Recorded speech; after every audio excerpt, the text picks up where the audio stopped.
Hey, Exiles, welcome to another live. I hope you had a wonderful Wednesday. Before I even talk about anything Path of Exile 2 related, you're watching the VOD. If you're one of the many people who is waiting on YouTube, I need to address the elephant in the room. My beard is gone. My beard is completely gone. But it's not on purpose. You see, there was a disaster this morning. I wake up, okay, late night, terrible night. Daughter was up from 2 a.m. to 5 a.m. I did not get good sleep. And I go into the bathroom, and my shaver's not out, my electric shaver. So I'm like, oh my gosh, where's my electric shaver? I open up the drawer, right? It's dark. I just take it out and I just start, I'm trimming because I don't want any crazy hairs or anything, right? I have to be a professional. I do have a real job. So I start trimming, right, the side of my face to get rid of all the long hairs. I thought on the longest setting. My wife had put away my electric shaver. And as I shave, go like this, hair scatters all across my chest. And I flip on the light. I had it on the lowest setting. And here I am, I shaved half of my, in just one foul sweep, just all gone. And I thought, this length, right? It was this length. And I'm like, oh, do I just look ridiculous and only shave that? No, of course not. So I had to shave my whole face. Dudes, Exiles, I feel naked. I feel legitimately naked, guys. I actually hate it. I need it to grow back as fast as possible. I don't think I can show myself in public. While I was working today from home, I was like this. I had my hood on. I was hiding as much of my bare face as possible. And of course, now I can't be the druid. I can't cosplay as the Path of Exile 2 druid, which we broke down on our last live, which, by the way, thank you all again for your support on that last live. I have stopped looking at numbers while streaming.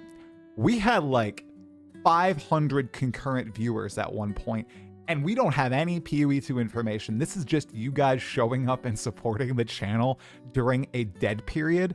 You all freaking rock. Thank you for everybody for watching the lives. That is insane in a lull. Let me tell you, I'm very statistically oriented when it's not gameplay, right? When I'm looking at the performance of my videos or at my job, I'm very in the details with the numbers. That is crazy looking at other trends, other creators. Wow. Thank you guys for the support. And oh my goodness, the VODs on YouTube. YouTube Exiles checking in. Oh my goodness. That VOD's at almost 8,000 views. That's crazy. That's a live stream and almost 8,000 views of a random Path of Exile 2 podcast and some breakdown of the druid. I mean, maybe you guys are just hungry. Maybe it's a little bit of both. Maybe you guys are just really hungry, but I also really just appreciate you guys supporting me in this lull time. I hope you like the content. So yeah, I hope everybody's doing well. Happy Wednesday once more. Enough preamble. Well, as always, timestamps are going to be in the description below if you want to skip around to a certain part of the VOD. First up, guys, we're going to outline my perfect Path of Exile 2 endgame. Maybe that's a little bit of clickbait because I'm not a game designer. So this is legit clickbait, guys, because I don't know if it's my perfect Path of Exile 2 endgame. But I thought about it a little bit during work today, and I thought I could draw it out on Paint. So it's unprecedented, guys. We're going to open up Paint, and I'm going to plot out what I think a cool end game for Path of Exile 2 would be, because we know there's going to be a drastic change to Endgame with 0.4. This is confirmed. What it is, we have no clue what actually is going to change, okay? We're going to find out together in a few weeks' time, but many things should be changing for Endgame in 0.4. So that'll be fun. And then in about 25 minutes time, we are having another episode of the Still Sane podcast with my friend, fellow content creator, Schwingy. Some of you might be familiar with his work. I think he is one of the, if not the best Path of Exile overall Path of Exile, Path of Exile 1, and Path of Exile 2 content creators out there. He's been doing about the past like 10 months these 0 to hero challenge runs in which he edits and scripts out excellent 20 to 45, 50-minute videos of his journey from the beach or the riverbank all the way to killing all the Pinnacle bosses in Path of Exile 1 or the Arbiter of Ash in Path of Exile 2. And he spins a wheel to decide what his skill is going to be and what his ascendancy is going to be. So he'll have funky matches. For example, in this Path of Exile 1 league, he was an elementalist with Lacerate. Very cool stuff. I'm going to pick his brain about that type of content, about Path of Exile 2, because the last time I talked to him was before it released.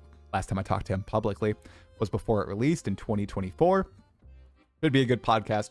Hope you guys are looking forward to it. Okay. I have not looked at the live chat. What's going on, you guys? Hey, it's the Jax. I know the Druid Beard is gone. Hey, Ultra Turk, what's happening, dude? He's a Nolo. You're naked. That's great. I'm glad you're not on camera, so you can be, well, maybe you are on camera, but it doesn't matter. I can't see you. You can be naked. That's totally fine. Dude's wife is dancing, I bet. No, Leaf. No, she likes the beard. She likes the beard. Yeah, you might not like it.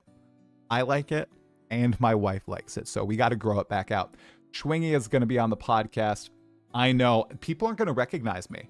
People are like, oh my gosh, love the beard. You should trim it. And other people are like, oh man, I didn't recognize you in your thumbnail, man. I didn't know you were Talkative. Try. I like the beard though, but I need to get my beard in more thumbnails so people recognize my videos. I'm sending some beard growing energy from the other side of the world. Thank you, Scald. I appreciate it. I appreciate it. I started Twitch. I did start Twitch. Awesome. Who are you and what did you do to try? See, people don't recognize me. Druid is definitely coming out, guys. Druid Triceratops form. Thought you were doing No Shave November. No, I technically wasn't doing that. I was just growing it out. Oh my gosh, Ultra Turk, thank you for the a 3 stream streak? What is a 3 stream streak? Wait. What the heck is a 3 stream streak? I don't even know what that is. Watch streak reached. Ultra Turk, it tells me if you've watched for multiple streams in a row. What is this? Thank you, Ultra Turk. That's interesting. I wasn't going to shave. Everybody joining in the live chat, I have explained what has happened. It was a mistake. I swear I didn't mean for my beard to go away. I made a mistake. I had to get rid of it, though. I have whimsical, youthful, childlike energy, but the demanding respect of a boomer. Deadly combo. Well, I appreciate it. I appreciate it, man. Okay. Let's see. Another class other than Druid would be huge. Okay. All right, everybody. So before we get into my ideal endgame, I'm going to open up paint. I'm not a paint guy, okay? So it might be really ugly. Here's my bare minimum for 0. Okay, not my bare minimum. Shouldn't have said that. Here are my expectations for 0.4. You cannot argue with this, all right? The Druid. Associated skills. At least 2 ascendancies for the Druid. A revamp or rework to endgame. A league mechanic on par with Rise of the Abyssals. 3 new ascendancy classes not attached to the Druid. Performance/visual clarity improvements. I hope that they have created an opacity slider, some sort of setting where you can say high, medium, low on what effects it'll show you. Maybe you can cull out some of your own effects, because if they're not going to do it within the mechanical framework of Path of Exile 2, just create an effect slider for it. If you want to see all 100 of your arrows flying out and attacking monsters, great, awesome. If you don't, though, okay, let's pan that down. If you don't want to see all the overlapping effects all flashing on top of you from rare monsters or packs, maybe we can get rid of a little bit of that. That's my expectations for 0.4. I know a lot of people are saying, oh, another class in addition to Druid. I'm seeing other people saying Act 5. I don't think so, guys. I really don't think so. I think we're going to get 1 class. My tinfoil hat conspiracy is Druid was supposed to drop and Dawn of the Hunt and Marauder was supposed to drop with this last league. So maybe we will get both in December. Now, I did actually have a message from a developer in the Path of Exile 2 Discord in which I said, oh yeah, people are, saying, oh, most of the animation work might have been done for Druid. Or sorry, most of the balance and skill work might have been done for Druid. And it's just animation work that's been happening the past few months. So that gives them time to balance and create another class like the Marauder and Axes, right? I said, this speculation is ongoing. And the developer, one of the developers who works on the skills and the balance of skills in Path of Exile 2, piped in and responded to me. And he said, well, animations and skill balance are more intertwined than you might think. What does that mean? I think without saying it, I think it means you're getting Druid. If you want to put blinders on, you could say, oh, he just wants you to be giga hyped and so surprised when they drop the Marauder and Axes or the Duelist and Swords or Templar and Flails in December, right? He could be trying to lead us on. He knows that I'll create a video about it or something, right? if he I'm not going to, though. I'm not making a video just on that one line. So yo, try one as the Cute Dog podcast. I guess I could reach out to Cute Dog for 0.4. I reached out to Fubgun. He did not respond to me. I wrote a very professional email. Maybe this isn't how I should do it, but I don't have him on Discord. I guess I could ask like Ziz to connect me to Fubgun. Or maybe Jungrown. But I wrote him a very professional email. He did not respond. Maybe he doesn't check his email. He is in Mythic Talent, though, so you would presume he would check his email. But so maybe I'll write Cute Dog a professional email. It's going to be Giga Meme Podcast, I presume. Okay, guys. So here we go. Look at a little bit of stalling. A little bit of stalling, guys. Let's go into paint. All right, here we go. Whoa, flashbang. Flashbang time, guys. Okay, so we are going to fill black. Okay, good. What did you miss? What did you miss? I accidentally shaved my beard. We talked a little bit about Path of Exile 2. And now I'm going to show you guys my perfect Path of Exile 2 endgame. This is going to go great, guys. This is going to go so great. All right, you guys ready for this? All right. I'm not a paint person. Let's see. All right. Okay.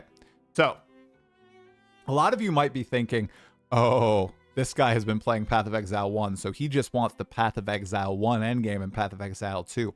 You are wrong, everyone. I do not want that. In fact, I think that they should lean in more to this, maybe not infinite Atlas idea, but this exploration idea that they have with the Atlas. Got Path of Exile 1 with a pretty static Atlas. I love the progression in Path of Exile 1, but the Atlas itself is pretty static. You know, the map doesn't move around. It's just the one screen. You finish out all your maps, and then you lock down a few maps that you want to farm, or maybe just one map that you want to farm on the Atlas over and over and over, like a Crimson Temple, okay? Then in Path of Exile 2, you have this infinitely expanding Atlas where you try to get as far away from spawn as possible. You start finding citadels. You find all these endgame maps. But I'd still argue that it's pretty aimless. You have the nexuses and everything, but it's aimless, and it doesn't have that feeling of completion to it. I think they could try to tie together the infinite Atlas idea with some sort of completion, okay? Here's my idea, guys. Okay, so you spawn into Endgame, okay? You spawn into Endgame. This is, oh God, how am I don't even know how to do this. I can't do paint. Spawn, oh, this is gonna be so bad. This is gonna be so bad. All right, oh, that's too thick. We don't want it too thick, guys. Okay, you spawn into Endgame, right? And here is your Atlas, okay? All right, we're gonna put a 1 here. 1. Oh my gosh. Oh, this is so bad. Okay. Spawned your okay. You spawned an endgame. You got your atlas. Okay. It's huge. It's huge, but it is finite. Importantly, though, it is randomly generated. Okay. It has its set of biomes, all these different map types, endgame maps, so on and so forth. The Arbiter of Ash Citadel, it spawns right next to where you enter the endgame still, okay? So that can remain intact. This isn't a complete wiping of the field, okay? But you are encouraged to explore outward to find, we'll still call them citadels, okay? All right? And these citadels will have keys to enter the Arbiter of Ash, but they are explicitly in different directions, and you're given these 3 main quests to take out the like stewards of the Arbiter, okay? They're not going to be the uber bosses that we currently fight. They're going to be different bosses that aren't just uber Geonor or uber Jamanra, okay? They are going to be distinct bosses that you have to go out and find that are randomly spawned throughout this generated atlas, okay? So that's the initial quest, okay? Let's say that you find them probably when you're around tier 10 maps, tier 10 waystones, you get all the keys, and by the time you're breaking into T15s, that's when you would fight the Arbiter of Ash for the very first time, okay? All that can kind of remain the same here. This is, remember, just broad strokes initially, okay? You kill the Arbiter of Ash. Got it? Then you have a choice, right? When you kill the Arbiter of Ash, imagine there's like a screen that pops up. You've played like a roguelike, okay? Imagine that. You have like 3 options in front of you, okay? And these options correlate to a brand new atlas map, okay? And maybe there's more than 3 options, but for this exercise, we're going to go through just like 3 options, okay? And you can choose from these 3 options to generate a whole new atlas, to create a cataclysm. Let's say you kill the Arbiter and the flame seed unleashes, and you can unleash the cataclysm upon the atlas, generating a brand new seed wherein it terraforms this new atlas based on what you are choosing from this menu. Let's say one of the options is the entire atlas is a desert region. So it's all desert, okay? Another one could be there are 75% more citadels spawning in the atlas. Another option could be every single map has a powerful map boss. Now this balance is so terrible, guys, because I'm not a game designer. This is just an idea, this is just what I was thinking in my head, okay?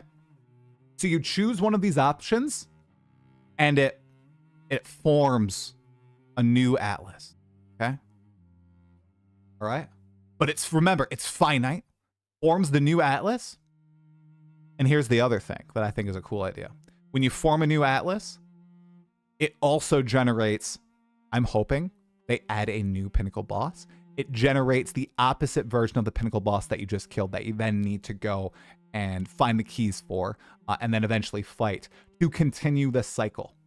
Now, here's what I'm thinking. Maybe you can inherit pieces from your old atlases. Maybe every single time you generate a new atlas, it just takes in one of the elements that you choose when you kill the Arbiter, blah, blah, blah, blah, blah.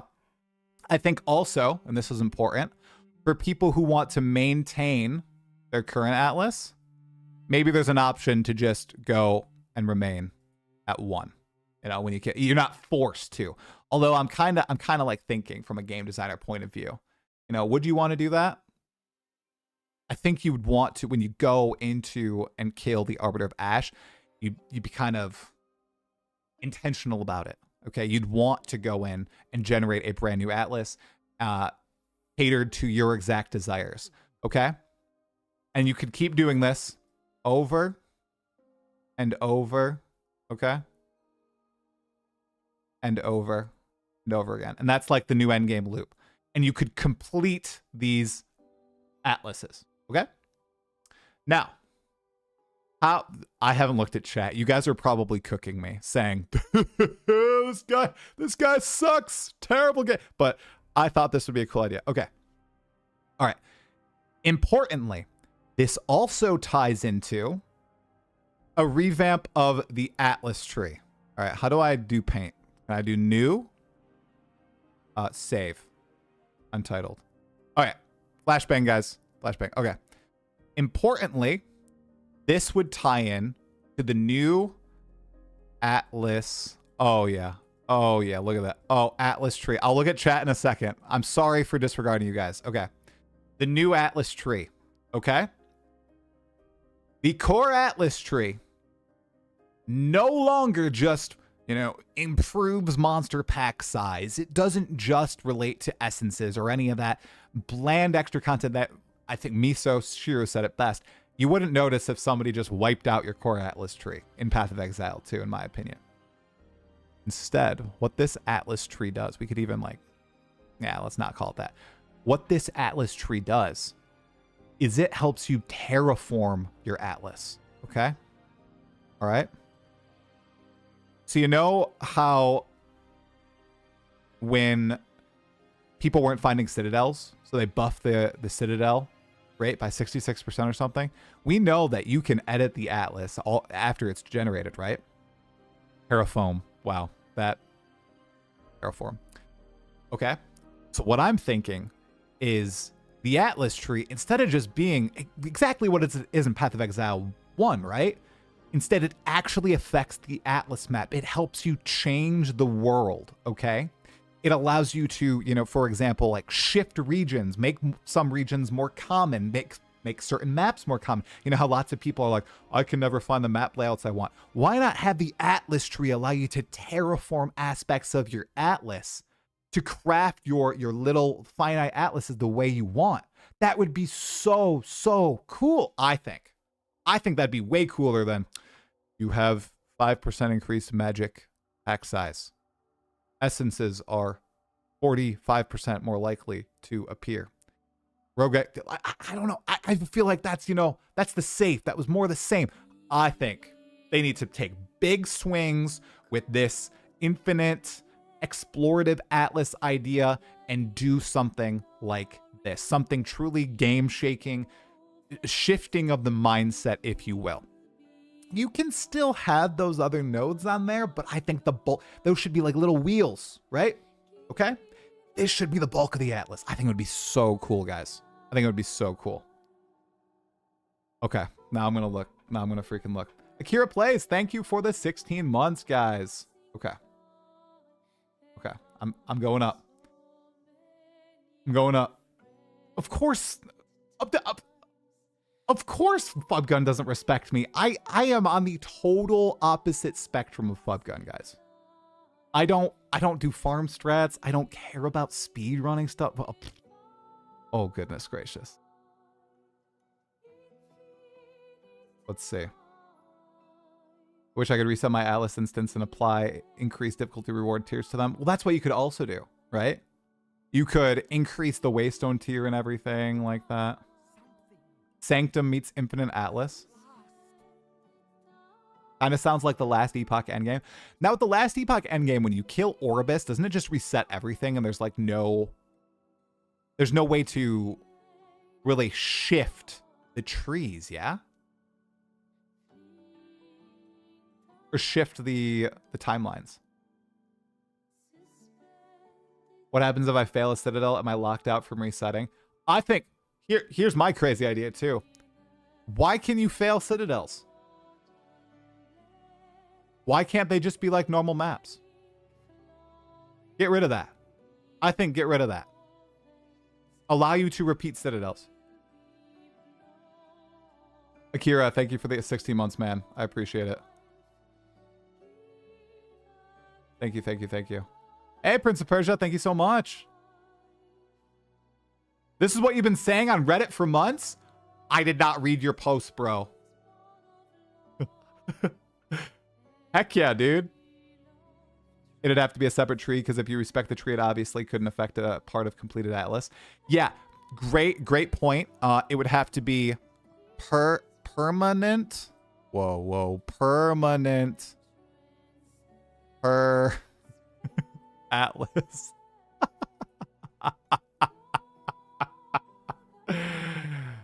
Oh gosh. The Weaver season, the Weaver web allows you to customize your echoes via Weaver cemeteries.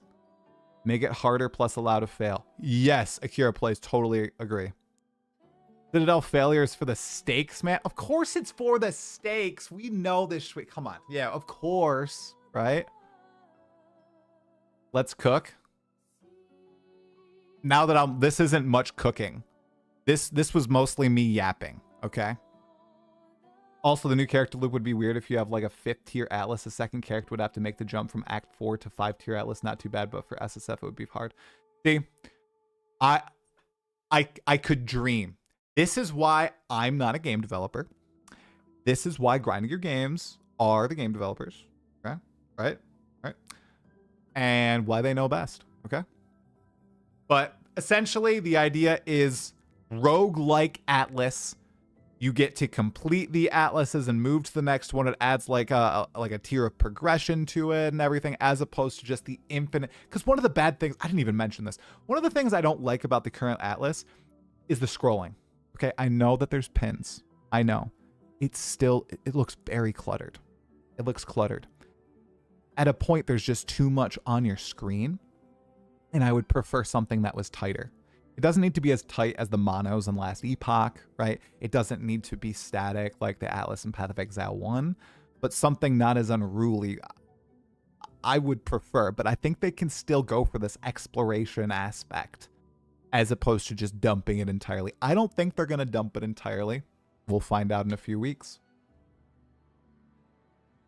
If the Avarice... Oh, I don't think you're hating on me, Demon Bird. No, not at all. Not at all, man. I like the idea. I'm glad we're in agreement. That's super cool.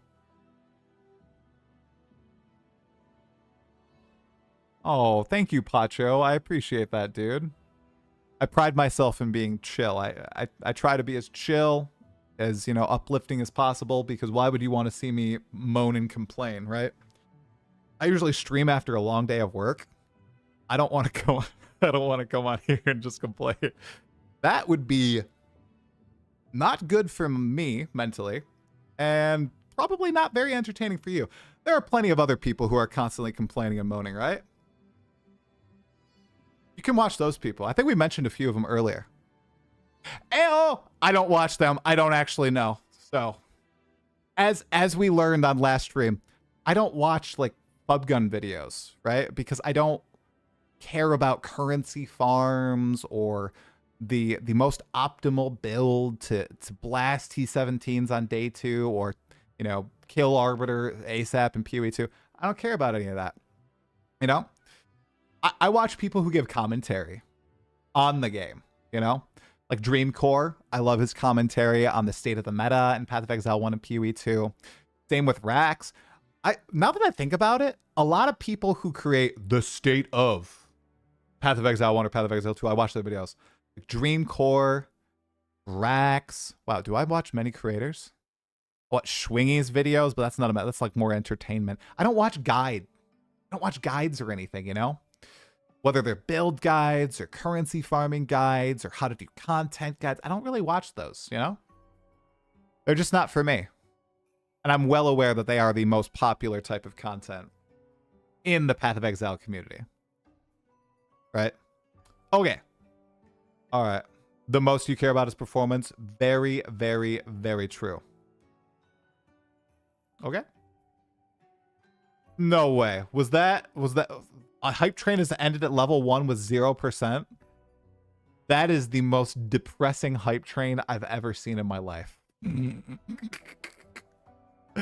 Oh, okay. We're gonna get Schwingy in here, guys. All right, 1 second.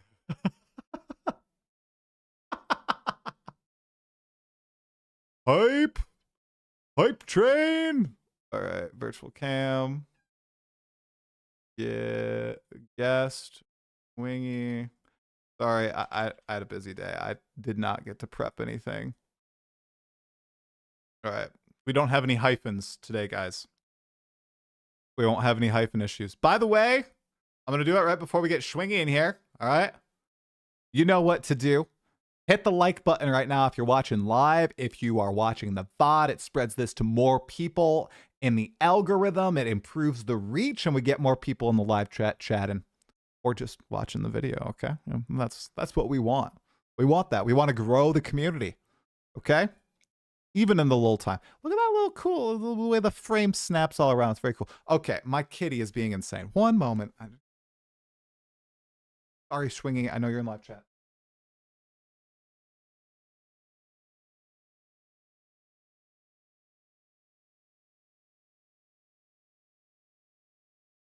Okay. Okay, my cat isn't. Do I plan to interview Jonathan before 0.4? Yes, I have a soft confirmation that I'll be having an interview with them. That is correct. Not 100%, but a soft confirmation. I reached out and they said that we could do it. So we should be talking with Jonathan before 0.4. It'll be after the initial reveal stream though. So all right. Here, let's get Schwingy up right here.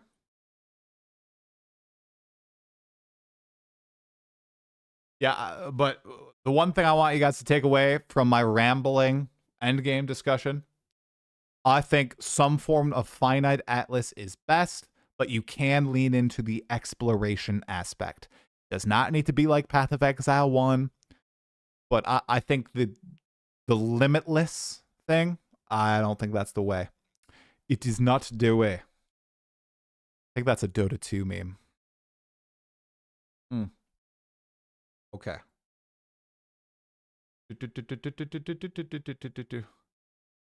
Jazzris is a god.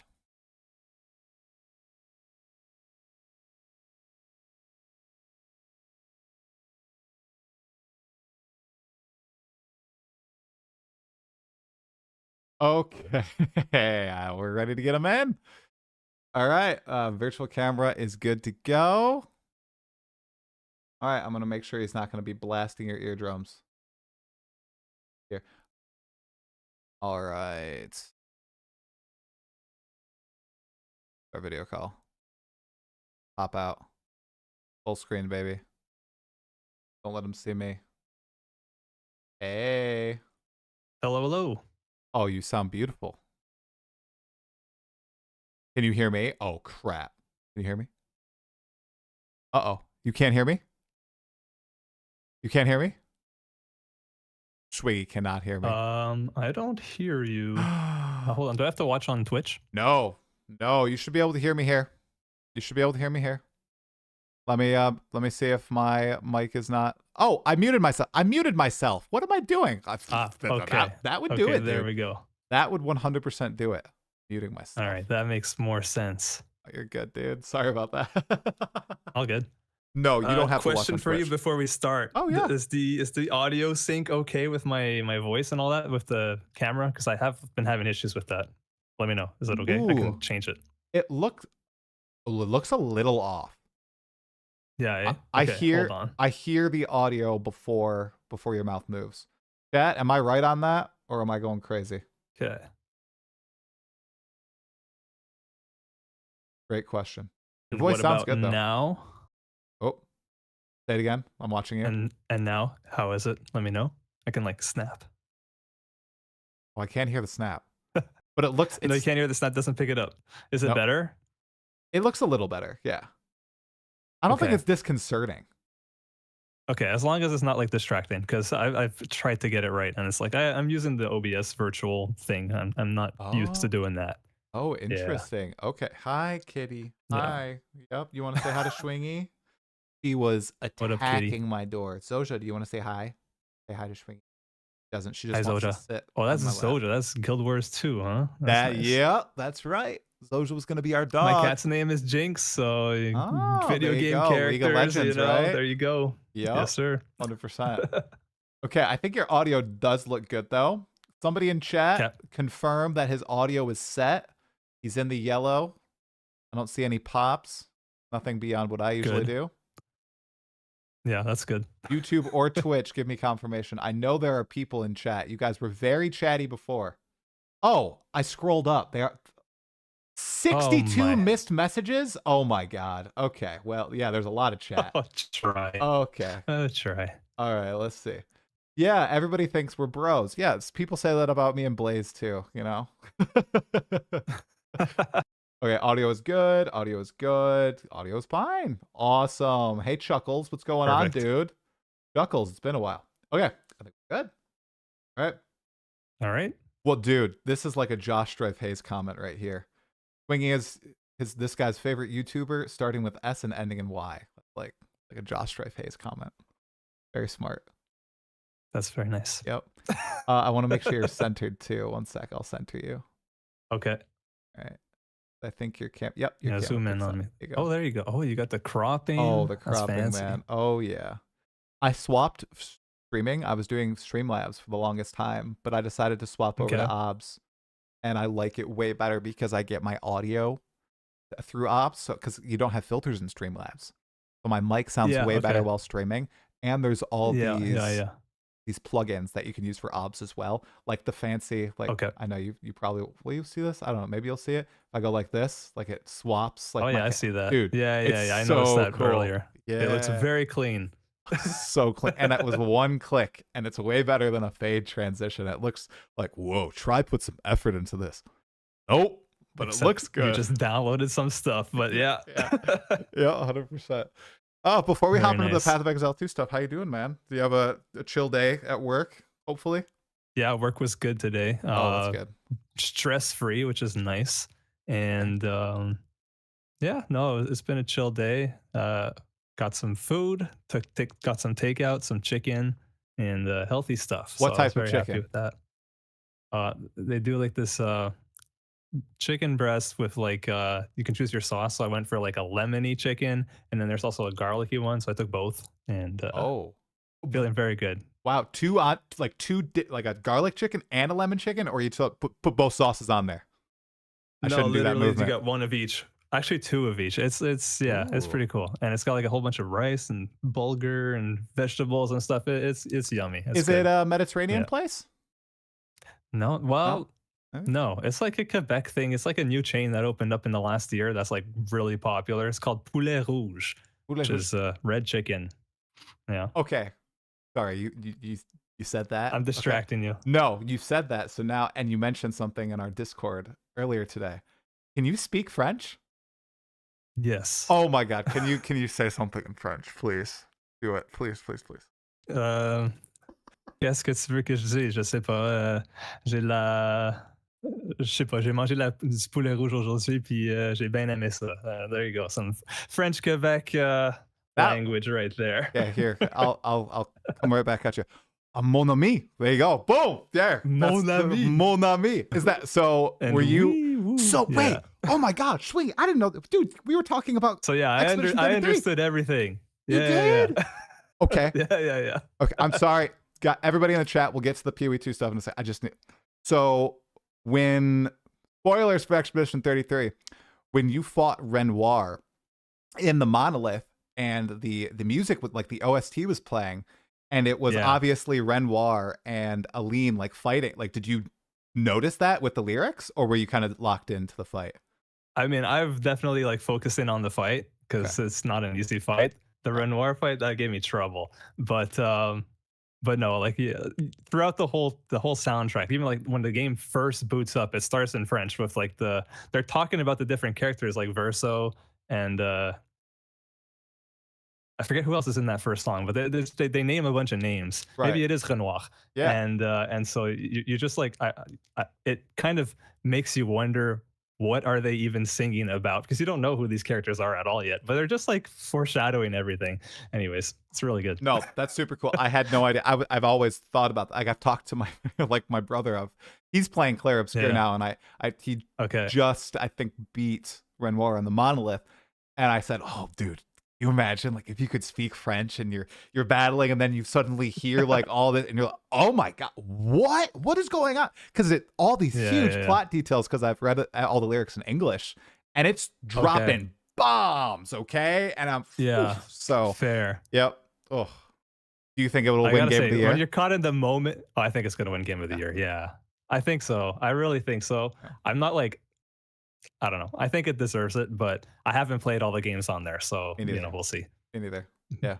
Very But exciting. for me, it's definitely been the game of the year, probably game of the decade. It like brings me back to like my favorite game of all time, which is Final Fantasy X. So uh playing Clair Obscur just brought back like, oh, it just gave me that same exact feeling as when I first played Final Fantasy X. So yeah. I missed out. Magical game. I missed out. I've never played FF10. I've watched a playthrough of Yeah. it. After I Okay. played Clair Obscur, like maybe I should go back and play some of these all-time greats because I think I messaged a lot of people. I was like, I had to talk to people about this game as I was About going this through game, it. yeah, I 'Cause it know. was so good. Yeah. I hadn't played a single player game in so long, and I'm just like, oh my gosh, this is absolutely incredible. So Yeah. yeah. Oh, Yeah. what a game. What a good game. I feel that. I got my sister to try the game out for the first time over the weekend. So hopefully she Oh. sticks with it. I've been like nagging her to play it since forever, since it came out. Oh, She super hasn't done cool. it, but no. She's like addicted to Genshin Impact, so she Oh, I have to get her off of that and into Got come it. on, play some Expedition. 100%. Yeah, you got to get into that. Genshin, man, that's a name I haven't heard for a long time. I hear all about like Wuthering Waves, and I didn't know Genshin was Mm. still a. Is it still a big thing, or is it kind of? Yeah, I think so. No, I mean, thing? I don't know that it's still growing at the same rate that it was. I doubt that. Okay. But in terms of popularity, I mean, but it is still a thing, and they're still updating it very consistently. It's still raking in probably billions of dollars. It's popular. Yeah. All right. Yeah. Good stuff. Jeez. All right. All right. Stalling is Cool. over. I'll lead us in. Looks like the audio Very is good. all good. Oh, there was one more thing I wanted to add to the topic list that I totally forgot. No, that works into that line. Okay, all It's right. funny. The anything you wanted to touch on topic was I was going to mention Expedition. I was like, let's talk about it. Well, let's put it. We could let's talk about it at the end of the pod. We can insert it into the actual VOD. So because this part I mean, gets I don't cut. have. Yeah. Okay. Okay. We can We'll figure it out. dive into a few certain things on it. I do have a few actually questions that I could bring into it. Okay, all right. Okay. We should be good to go. Yep, streaming. Good. Okay. All right, I'll count us in, and we'll do the official cut. Hopefully, I don't mess up the intro. All right. Sounds good. 3, 2, 1. Hey, Exiles, welcome to another episode of the Still Sane podcast. I am your host, Talkative Try, and I am joined by my friend and arguably one of the best Path of Exile 1 and 2 content creators, in my opinion, Schwingy. For those of you who don't know, Schwingy does challenge runs for PoE 1 and PoE 2 in a highly edited and hilarious fashion. I'm so excited to be sitting here chatting with you today about both games. Schwingy, okay? I've watched all your challenge runs from beginning to end. I don't know if everybody listening has. I'm going to send them to your channel after, and they're probably going to watch everything in succession.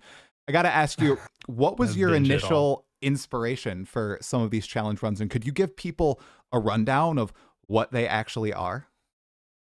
Okay, so let's start off with what they are, and then we can talk about like the inspiration. First of all, I'm not sure that I would call them challenge runs. They're not challenge runs in the sense that like I'm super gimping myself out and like playing the game without items or anything like that.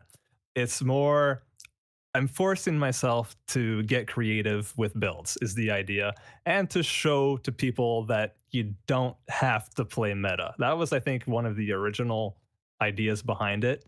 But basically in my videos, what I do is I'll take a character. I have these two wheels, okay, that I spin, and then based on what the results are, I'll have a combination of a random skill with a random ascendancy. And I do this for either game. And what you end up getting is some really cool combinations of ascendancies plus skills that you normally wouldn't see, because it's not the kind of thing that you would normally expect. For example, I don't know, in PoE 2, Unearth Gemling Legionnaire. So Unearth being the minion build, and then you're playing the mercenary class, which is way at the bottom of the tree. So it's like, why would you do that? Nobody would think to do that necessarily. But I forced myself to try and figure it out. And then so I take that and I'll just show basically all the highlights of my progression from starting off the beach when you wake up and then getting to the end game. In Path of Exile 2, for me, that means killing the Arbiter of Ash. I don't push further than that. I feel like the amount that you would gain in entertainment for the amount of work that goes into getting your character up to that level is like it stops being worth it at that point. I And I agree. feel like getting to arbiters, it's a good enough place to stop. You're just doing more of the same, anyways, right? If you're doing the Uber arbiter, it's arbiter but harder. That's the way I see things. And then for PoE 1, I go from, well, I haven't exactly established what I do, but It seems different. I think it's different every time. Yeah, now that I think about it, but I think a good spot is to get the 4 void stones. I think that's something that is attainable for pretty much any build. Um, and I think that it's a natural endpoint. You could push further into Ubers, but then you really are investing a lot more time to get your character to that point, especially when you're playing a random build.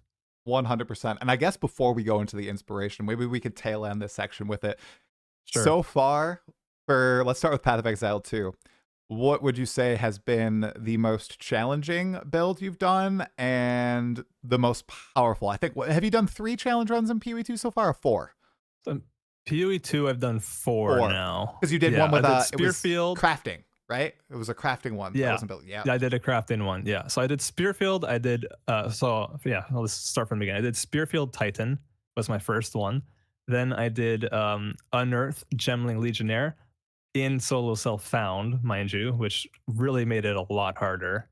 And then I've also done this patch 0.3. I've done Shield Charge Acolyte of Chayula, which ended up being like a shield charge / shield wall build, which a lot of people called out saying, hey, this isn't shield charge, except for every shield wall I'm also doing a shield charge. So whatever. It's a combo game. We can get into that. Oh, and yeah. then most recently for PoE 2 was the Gas Arrow Lich, which was a crafting only run, which meant that I was allowed to trade for crafting materials and to sell items that I found or picked up, but I had to craft every single piece of gear that I equipped from a white base that I found myself. That is tough. It was not bad. I feel like I'd be bad at it. Because of the abyss crafting, it was really fun. Yeah. It really made it a lot more achievable, and part of the reason I wanted to do this kind of challenge was because it would force me to learn to play with these crafting tools that they introduced. Yeah. Because in my first build of this league, I barely engaged with the abyss crafting. So to force myself to do that, and like the end result is that I really enjoy the crafting. I think it's in a good spot right now. Excellent. Yeah, and that shield wall Chayula, that was ridiculous. I mean, that combination. That was OP. Dude. Yeah, I remember watching. I think Gianor got 1 tapped or something in phase 2, and I was just like, "Whoa! God, this is crazy."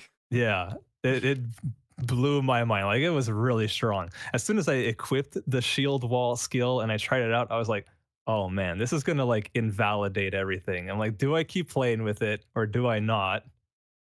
I did at the time, like I was playing it while everybody else was also just discovering the skill. It was the first build of the league that I played, so everybody else is also playing, or not everybody, but a lot of people are also discovering that, hey, shield wall is actually way stronger than we initially thought it was going to be. Mm-hmm. So in my mind, I'm like, well, I'm discovering this right now. I have no idea what other people are doing, if it's going to become popular or not. I guess I'll just go for it. And it ended up being super strong and super fun. I'd say arguably probably the most fun PoE 2 build I've played. Yeah, it looked cool. It did. It was really, really fun. And then the least fun, easily the Unearth Gemling Legionnaire.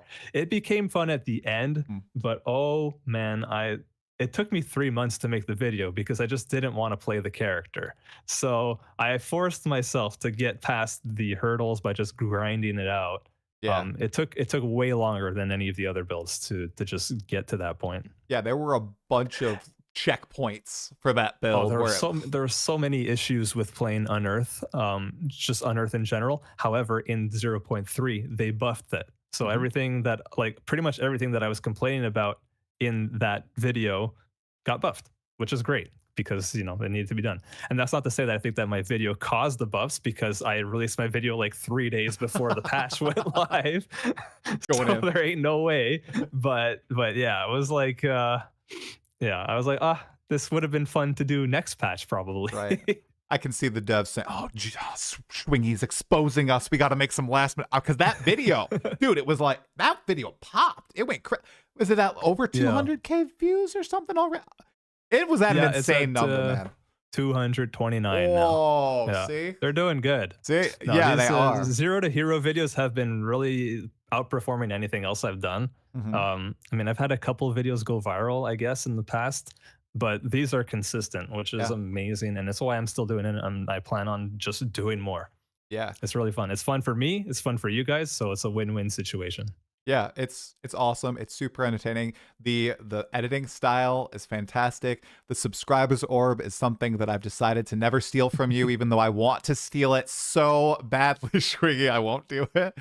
And yeah, just love this series. I'm surprised nobody's ever done that, or I haven't seen it before. It seems so obvious when you think about it. Such a good idea. For those of you who are like, what is the subscribers orb? When Schwingy kills like a boss or a monster, you know, your loot filter will highlight items. He'll have a subscribers orb drop from the monster that he edits into the video to incentivize you to subscribe. Yeah. So clever. Oh, it's excellent. So yeah, I loved it when I first saw it. You mentioned something there when you were talking about the shield wall, and you were learning that this skill was way more powerful than you expected. When you're doing these zero to hero challenge runs, do you also, arbitrarily is probably the wrong word, I'm going to use it, arbitrarily limit yourself to crafting the character based on your own knowledge, or do you also go to YouTube and maybe look up ideas that other people are having with the skill, or maybe go on to the PoE forums or the Path of Exile build subreddit, stuff like that? Or is it more like a this is my run, this is my zero to hero, I'm gonna make it work using my in-game knowledge? Yeah, that's an excellent question. I'd say it varies. Okay. For the most part, I start off with a template that I come up with myself. So, well, yeah.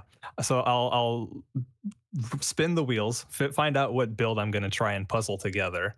And then I'll usually open up, the first thing I'll do is I'll open up PoE2 DB to learn about the skill itself. And I'll look at my ascendancy match, and I'll try and see, okay, what are the synergies, potential synergies between these with the knowledge that I have? Which I will say that in PoE2, this is a lot harder for me than in PoE1. I have so much like background information from having played PoE1 since the beginning that I am relatively familiar with a lot of the uniques in the game. So I can sort of think things up just kind of from experience, I would say. Whereas in PoE2, I don't have that. And so it's a lot trickier for me to do that. And I've not played as much PoE2 as I think a lot of people think that I have. Okay. I'm not a no-life gamer. I'm more of a casual than you guys probably believe. I'll play like 40 hours 1 week, and then I won't play for 2-3 weeks. I'll be editing. So that's what happens. So, you know, you do that over the course of a year, I've got about 400 hours, maybe. Right. That's kind of it, you know? And so I spend so much time working on the editing and stuff. But anyways, to go back to the build. No, it makes sense. The build making. So I'll make a path of building. I'll have a rough idea of what I want to do. And then I'll usually just wing it for a while. And then I'll run into problems. And that's when I'll start turning to other websites. Like sometimes, I guess the main one that I would use is PoE Ninja to get information about what other people are doing on their builds. And then try and see if there's anything I can incorporate into mine. I love that, yeah. That's my main process, and then I just sort of iterate and try things and like run into a new problem and try and solve it. So it's mostly my own information, and it's mostly my own trial and error, but sometimes I'll find things like, oh, that's really good, I should probably add that to the build.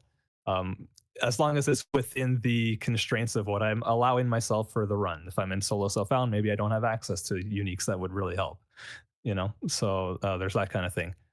Go ahead. That's super respectable. And I just wanted to highlight PoE Ninja. That's exactly what I do, man. I don't know. Maybe it's a mix of one, okay, I don't want to 100% rely on someone else playing the game for me and like following a guide step by step. Even though I'm looking at other people's builds on PoE Ninja, it still feels like I'm cobbling together something, you know, like it's not a step-by-step thing. It's like, okay, this guy's doing this weird thing, this guy's doing this other odd thing, oh, but they're both doing this in this build. Exactly. Oh, I should try, right? It's like a puzzle. Exactly. It's like an aided puzzle, as opposed to That's like how I like you're to just think of like making a build. It's Yep. really is a puzzle that you're building Yeah. together. You're like it's just like trying to solve like, okay, how Right. do I fit this piece with this, you know, and then Yeah. you stick it together. And sometimes it fits and sometimes it doesn't. And you find 100%. out by actually playing the game, which is Right. like the part that, well, for me, sorry, I'm losing my voice. You're fine. For me, um, I'm not so great at the theoretical and planning that I don't need to go in game and actually try it out to find out. Like I'll usually see like, okay, this thing looks like it would work on paper, and then I'll try it out and I'll be like, it's not good.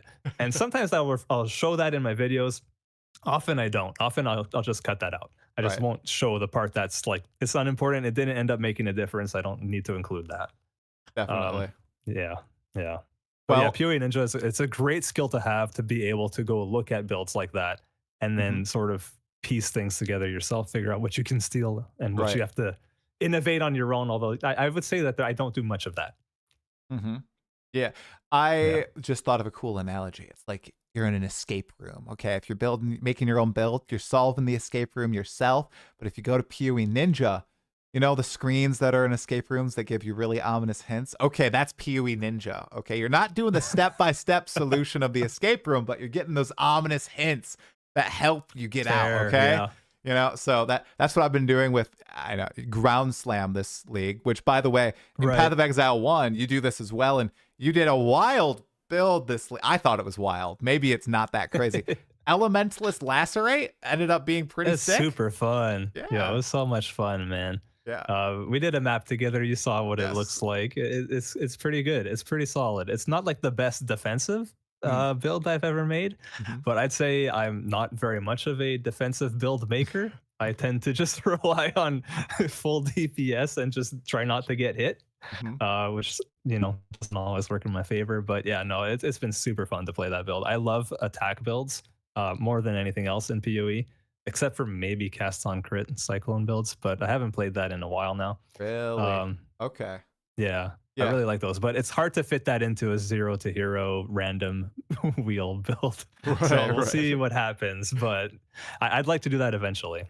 Yeah. What do you like about the attack builds? It's just like the instant feedback, or yeah, I don't know. I just like getting up close and like got up close and personal and just blowing everything up. Honestly, I prefer like melee attack as opposed to ranged attacks or wands or whatever. Yeah, it's just I like being up in your face and then just slicing things, which is why I'm sad we don't have swords or axes in PoE 2 yet. Well, that's a great segue actually into the state of Path of Exile 2 right now, because last time you and I spoke publicly on this podcast was a few days before Path of Exile 2 came out last December. We had a late night podcast. We were chatting about what we thought the game was going to be like, and even before then, like 9 months before then, we had the opportunity to go and play it in person. Schwingy annihilated Act 1, part of Act 2. I got right there. Hey, I still have this. I still have this. Yeah, me too. I got it too. it never worked for me, but I have it on my desk. Right. Yeah, right. It doesn't work, but it's here. He annihilated Act 1, Act 2, watched me just bash my head against the Devourer for an hour, then Draven for another 2 hours. and I felt so bad having to watch you do that. I was like, oh man, this is like soul crushing. I'm over here playing the Ranger and having like not the easiest time, like it was still challenging, but like it looked really rough on the Warrior, man. And it didn't help that I was, low skill player, so I was just like, I could have done it, but because I think Elkaiser was there and he just blasted through like no issue, and then here I am. Maybe he got a good drop though, because their drops were so low at that time, right? Like, in my 4 hours of the game, I got 1 bow upgrade, and it was a rare. And I remember I got a rare bow from the Devourer, and I was like, no, not a rare bow, no, please. Yeah, I had all white gear. I didn't have any rings, and I got 1 extra skill gem. I remember it was no support gems. It was dreary. Okay, it was very dreary. Lots has changed from then to 0.1. For the good. Yeah. And now, so I'm kind of curious, Schwingy. What is your take on, I guess, the evolution of PoE 2 so far? Obviously, I don't think it looks anything like it did during that first week of 0.1. Yeah. Do you think it's for the better, the worse? Are you ambivalent? I'd love to hear your thoughts, and I think everybody else would as well. Okay, so I think that point one um, was a little rough in terms of after you had beaten the campaign. You kind of just felt like I felt like things. There was a lot of pain points that came afterwards with the end game mapping system, Yeah. with the like the revives. Like you'd fail maps instantly if you died, and there were just so many things um, that made progressing really difficult, and it felt like just unfun is how I would describe it. It just wasn't fun. It was like anti-player. um I'm sure some people actually preferred that, a subset of people that like the hardcore aspect of the game, and I'm certainly not opposed to the difficulty. I like the fact that the bosses are nice and challenging and that you have to do mechanics. That's something that I feel like I think they have nerfed bosses a little bit, right? Since then, they've made them a little bit easier, like in the campaign, for example, and especially also like Arbiter and stuff is easier now than it was, Much right? easier. I think Arbiter has Yeah, what, half the hit points that he did in something like 0.1. that. Yeah, yeah, they've nerfed bosses Yeah, quite a bit. Yep. yeah. So I'd say like I'm not sure how I feel about that. I like boss difficulty. I think it's fun. But besides that, I think the game's going in a great direction for me personally. I think that it's come a long way. And point one, I really liked the campaign from the get go. I'll just put that out there. I think that the campaign is excellent. It's so much more enjoyable for me to run through acts 1 to 4 plus the interludes, as opposed to playing the campaign of PoE 1 right now. Mm. Because there's just so much more going on there. It's just a more enjoyable experience. I find you really feel like your character is powering up, and it's I will say it's meaningful. I don't go through it super fast, so there's probably that aspect to it. Whereas in like Ditto. PoE 1, I can go through it quite quickly. Yeah. Maybe with experience, I'll get down like the times down to like sub 10 hours campaign runs. But even right now, my campaign runs, like a good campaign run is probably like 15 hours. That'd be Okay. good. Yeah. So I'm not the fastest. I'm really not. I'm also playing these weird, wacky builds, so Sure. that's a factor as Yeah. well. Yeah. Would you say the two games are kind of flipped right now, wherein the campaign for PoE 2 is quite enjoyable, Endgame gets very dreary, campaign for PoE 1, and then the end game for PoE 1, it kind of just opens up. Is Yeah, that accurately I describe your would agree thoughts? with that. Yeah, I would agree with that. When I was playing through this most recent character, Lacerate Elementalist, which the video came out today, by the way, in case people are wondering. So, yeah, check it out exactly. But no, when I was playing through that and I got to the end game, I kept playing after I finished the challenge. I haven't done that with any other builds up until this point. I'm still like, I still log on. I'm like, I'm gonna do a map. I'm having fun. So Hmm. I've pushed the character much further than it was before, during the end of the video even. And I probably will keep playing it a little bit because I'm just enjoying it so much. And I know people right now are kind of a little sad at the state of PoE 1's endgame in terms of farming strats and making currency, Mm. but I don't play to make the most currency, so that's not a problem for me. I just play to kill stuff and see what we get. Yep. Me I'll too. do some I'll do some minor strats, like I'm farming ambush strong boxes and stuff. So I know what the strats are. I just don't like hyper optimize or focus on trying to get the most currency per hour like a lot of people do.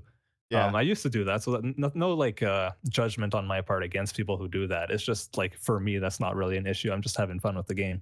Yeah. Um, I'm the same way. so I would say Destructive that, play. yeah, for Destructive play farming. That's my fun. destructive play, Yeah. I just like that. It's fun. you're crazy. That's insane. It's really good. Syrian Exarch altars all the way. What are you talking Oh about? no, Matt. I'm doing them for the challenge right now. But Okay. I if I'm not going for challenges or anything, I'm destructive play or I'm blue altars, dude, because I'm gonna get the Yeah. divine altar. Every single league that I've played the Have 36 you? challenges, I've got the divine altar. Yeah. And Oh it yeah. makes my Okay. league. I think my record is like Yeah. 41 divine orbs off one map from the Oh, altar, that's dude. amazing. Yeah, I've only gotten the blue altar. I've gotten the boss one, I think, twice, where I got like 3 or 6 divine, something like that. And then I've gotten the whole map one once, and I got something like 12, I think, and that's it. So I'm like, I like Syrian Exarch. It's consistent, and Bubblegum. typically the negative, like the downsides of the altars are more manageable for the builds I play for some reason. So 100%. whatever. I just go for it. Yeah, I have the Pantheon where I just ignore burning ground. So every time I see that on the altar, I'm like, ding, ding. I'm just gonna keep hitting that over and over and over. I should probably do that. Oh, it's very nice. Yep. I neglect the Pantheon so much. It's a forgotten mechanic. I would neglect it as well if it wasn't for it being. It's one of the challenges. It's like max out a major, max out 3 minor, and I did that last night, I think, and I realized, oh my gosh. Just as I'm starting to do Searing Exarch. Burning ground. Yeah, it's perfect. It's a real feel good moment. Yep. I don't do challenges. I don't see the appeal anymore. I used to when I first started playing it because I was like, oh, I want some nice shiny MTX. And now my thing is just full of MTX, so I just don't care anymore.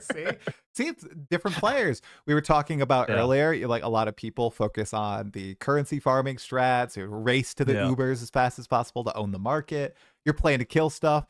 I'm playing to get the challenge rewards. Like, that's what I like. Did you at least get the Maven armor set for Curex Vault Pass, dude? Come on.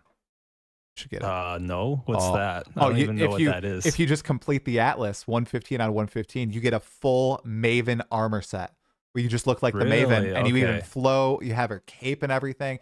It's 300 points. That because I'm not far off. I can do that. There you go, man. There you go. 100%. Okay. I also had one more ask about like PoE 1, not PoE 2, but the differences between the two. Comparison. Yeah, comparison. Sure. So what I've found this league is I've also I thought I was going to quit PoE 1 after last league because I didn't even make it to Act 4. And I shocked myself when I came back this league. Massively enjoyed it. I did the campaign in like 7 hours, which, way faster than PoE 2, right? And I didn't do that. I didn't even think while I was doing the campaign. And I'd map and I'm not even thinking. And I realized it's like my brain off game.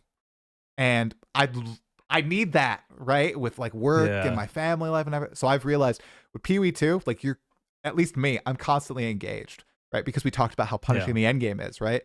Oh, you die. If you have 6 mods on your map, you lost the map, you feel really bad, you can't juice it anymore. There's all this stuff going on. That's why I think I like PoE 1 now. It's like brain off.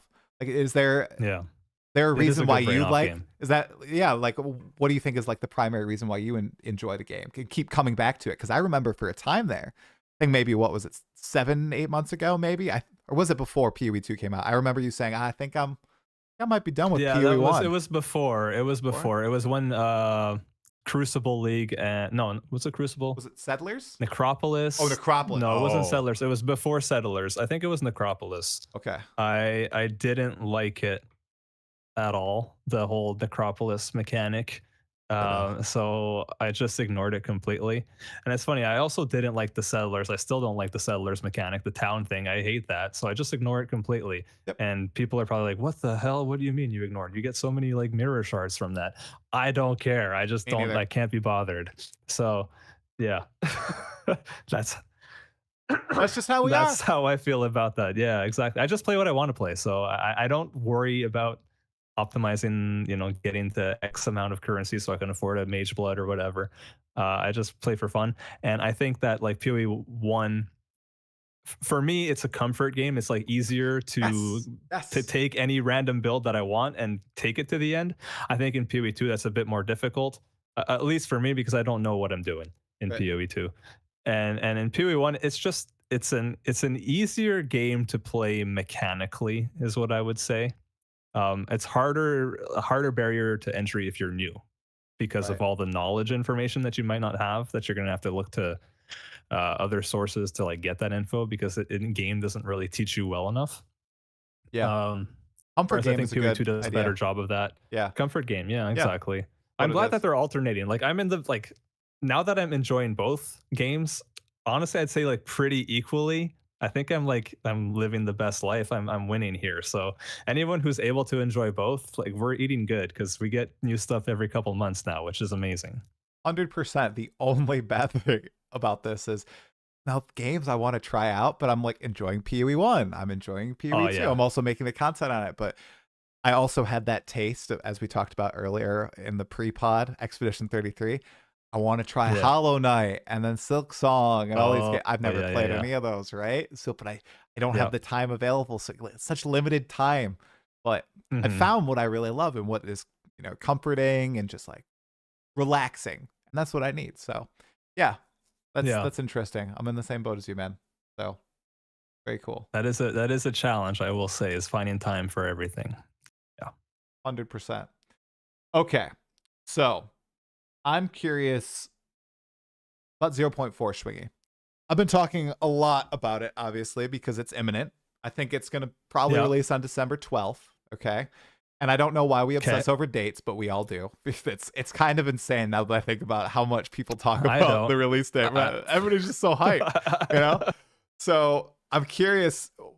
We obviously know we have the Druid 99.9% coming. Okay. If it doesn't come, Yeah. somebody If somebody's somebody messed up. Yeah, somebody's messed up, getting fired. Somebody deleted the Druid files and now it's gone. Yes, exactly.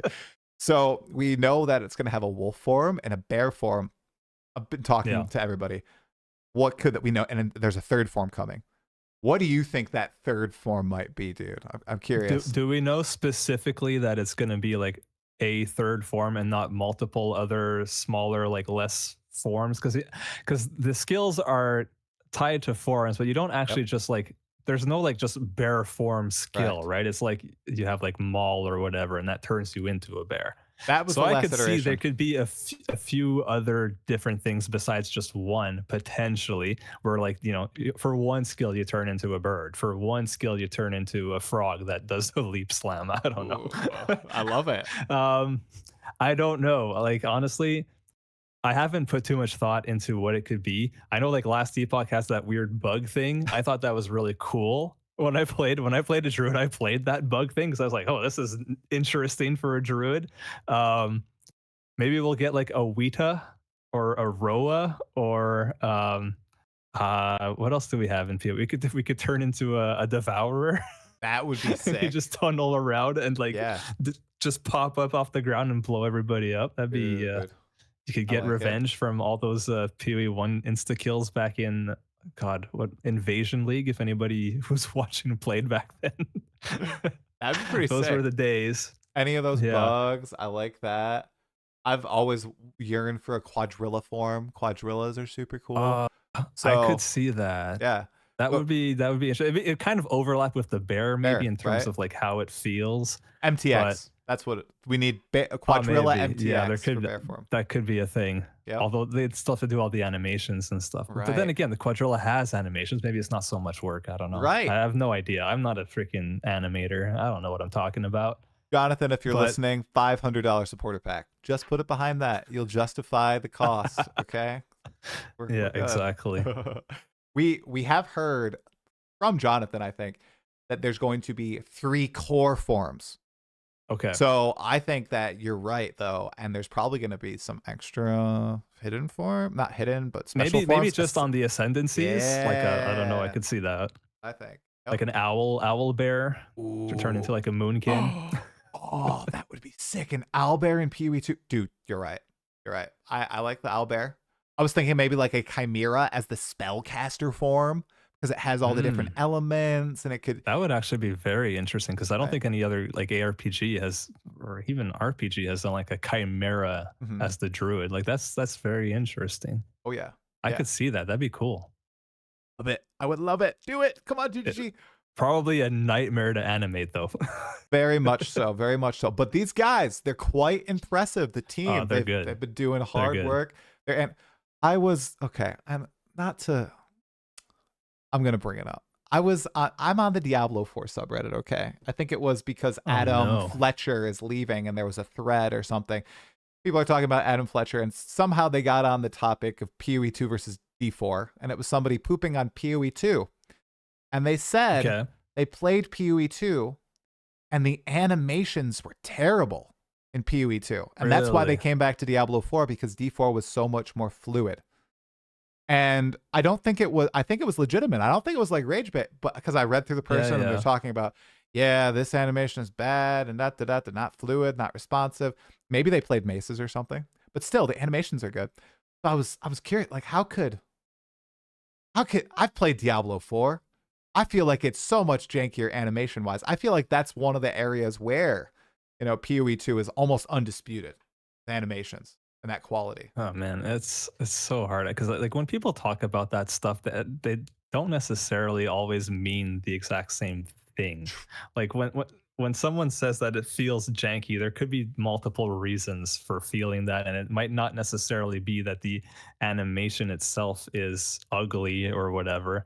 It could just be that like they didn't like the way that it one animation moved into a different one and it didn't feel natural. So like I think like animation canceling stuff probably, I don't remember if D4 has that, but when I think of games like I played a lot of League of Legends and there's animation canceling is built into everything you do, right? And so if you're used to that kind of snappiness, then when you play PoE 2, you're going to feel like it's very slow, right? Right. So I think there's like an element of that probably the person is referring to. I Yeah. don't remember specifically Diablo 4 how it feels. I thought it felt fine when I played it. I never noticed anything. It felt great, except for the horse at launch was terrible, but that's unrelated. Right. Um, yeah, no, animations wise, I don't know. I think the guy's cooked, but like PoE 2 animations seem fine to me. Like I am used to them. I don't have any problems with them. I would If agree. you're like looking for a super snappy game, PoE 1's got that. Yeah. So Yeah. It's yeah, I don't know. super quick, super red. You mentioned animation canceling on LOL in Dota 2. Oh, same thing. I mean, people would, when you're last hitting, and I remember like Yeah. faking out last hits constantly, spamming my S key to stop the attack over and over, like playing Animage or something. Oh, man, bringing me back to my, what, 14 years ago when I was 14 years old? Oh, Schwingy. Wow. A long time ago. Dota 2's been out for 14 years. Dude, I think it released in 2011. I think 2011 I started playing. Yeah, I think you're right. I remember watching the international, then that like got Yep. me into it. I never really played Dota 2, but I Oh, would watch the international every couple of years just for fun. Yep. Hey, it's quite the hoopla. This year, Yeah. I didn't think it wasn't that good, unfortunately. So it wasn't very hyped. The Okay. grand finals were total poo. But hopefully next year it'll be better. Bummer. Can always Yeah, hope. there's always next year. Yeah. They added a bird Yeah. samurai into the game, which is interesting. Who apparently has Is he like a bipedal or is he like flying around as a samurai? bipedal, and I saw people comparing him to Invoker. I haven't played in 3.5 years, but I thought it was very fascinating to hear that like a melee carry is on the same level as an Invoker, and that they would add Invoker's that. the guy with all the different abilities that you combine, right? Yep. Yeah. Okay. Yeah. Quaswex Exhort. Interesting. Yeah. Maybe I'll have to look more into that. Anyway, oh my gosh, we're going down the MOBA rabbit hole. Unfortunately, Yeah, let's not do that. Yeah, don't do Let's that. Not do here. that. I was going to ask on building on the Druid. Okay. So assuming that GGG didn't delete the Druid from the game, and we are getting it, your build roulette for 0.4. Do you think it's going to be like limited to the Druid, or are you going to let the wheel decide your fate, Schwingy? Because I know a lot of people were asking like, oh, what are you going to do for 0.4? Are you going to do the Druid? Okay. Are you going to do what's going on? So the way I like to think of it is I will probably I'll put everything on my wheel, but honestly, I'm a bit of a cheater sometimes and I just spin until I get something that I like feel fun. Okay. So I'll pick a skill that is like, okay, this sounds cool. So in this context, I'll throw everything on there and I'll pick one of the new Druid skills, assuming we only get Druid. If we get swords too, I'm picking the sword. But if we get Druid only, then I'll spin until I get a Druid skill. And then Okay. the Ascendancy is where I'm a lot more lenient. And I don't want to necessarily, like, I don't care so much about the class identity. I'm much more interested in the skills and how they feel. So, and then the challenge is how do I match that with whatever class I got? So I think that's the interesting part. Oh, yeah. But I probably will play one of the new skills. I think that makes sense just because like for people, they'll want to see what the new skills are capable of. So yeah. makes sense Yeah. to me. Oh, it's going to be so exciting, dude. Is there anything that stands out to you as being the most potentially exciting in this upcoming patch, whether confirmed or not confirmed? Like, what would stay? Is it swords? Because unprompted, you've mentioned swords a few times, so I feel like that might be the top of your list. If there's swords, I'll be very happy. I love my sword builds. Which is why like Lacerate was a joy to play. So I just I can't believe they're still not in the game. Like this is a ARPG. This is an RPG. There's swords in every RPG. It's the first thing you do, Mhm. and yet we don't have them.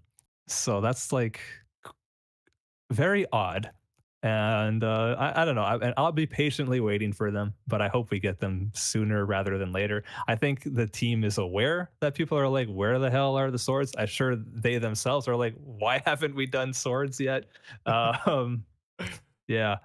Uh, I was I don't know going. what to say on it because I am looking forward to that. Yeah. But if there's one thing, like I guess the druid skills, they look cool. Like the bear form looks cool. So probably, be excited to play something like that. And I'm curious to see how it all works, playing these weird skill or these druid skills on a different class. Like how does that actually work? That's what I'm most curious about. Oh yeah. Yeah, and how they will blend into each other because from what last time we saw it in 2023, they were still very keen on the combo-based gameplay as opposed to the new Yeah. mood that I think they've transitioned into, which is making one skill feel really good to play as a core skill, right? And then having Yeah. supplementary skills. Because a lot of those bear skills that we saw in 2023 blended into each other. You had the Yeah. slash into the slam into the rampage and the roar and you Yeah, yeah, yeah. It didn't look rewarded. like you were going to be able to just pick one and do that over and over. Right. So they've probably shifted quite a bit in the interim. So I I mean, would think so. Jonathan, what did he say about Huntress? They redesigned her completely in the 4 months before her Really? release. Yeah, I think he Oh, said that I to haven't heard Ziggy. that. Okay. Yeah, like Oh, wow.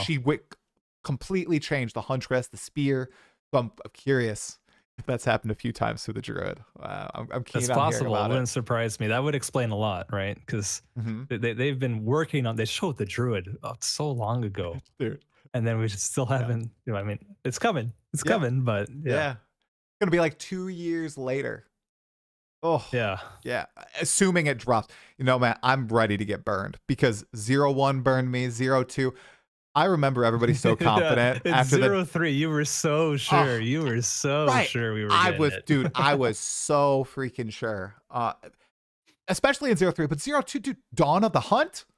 Come on. Yeah. Huntress Druid double head. No, no, no. So this is the Yeah. patch, surely, that we're gonna get it. Okay. So Do you think we will get a double, like new weapons thing ever? I'm not saying this oh, specifically right now, oh, ever, I think because at so. the cadence that they're releasing, I'm not sure they will.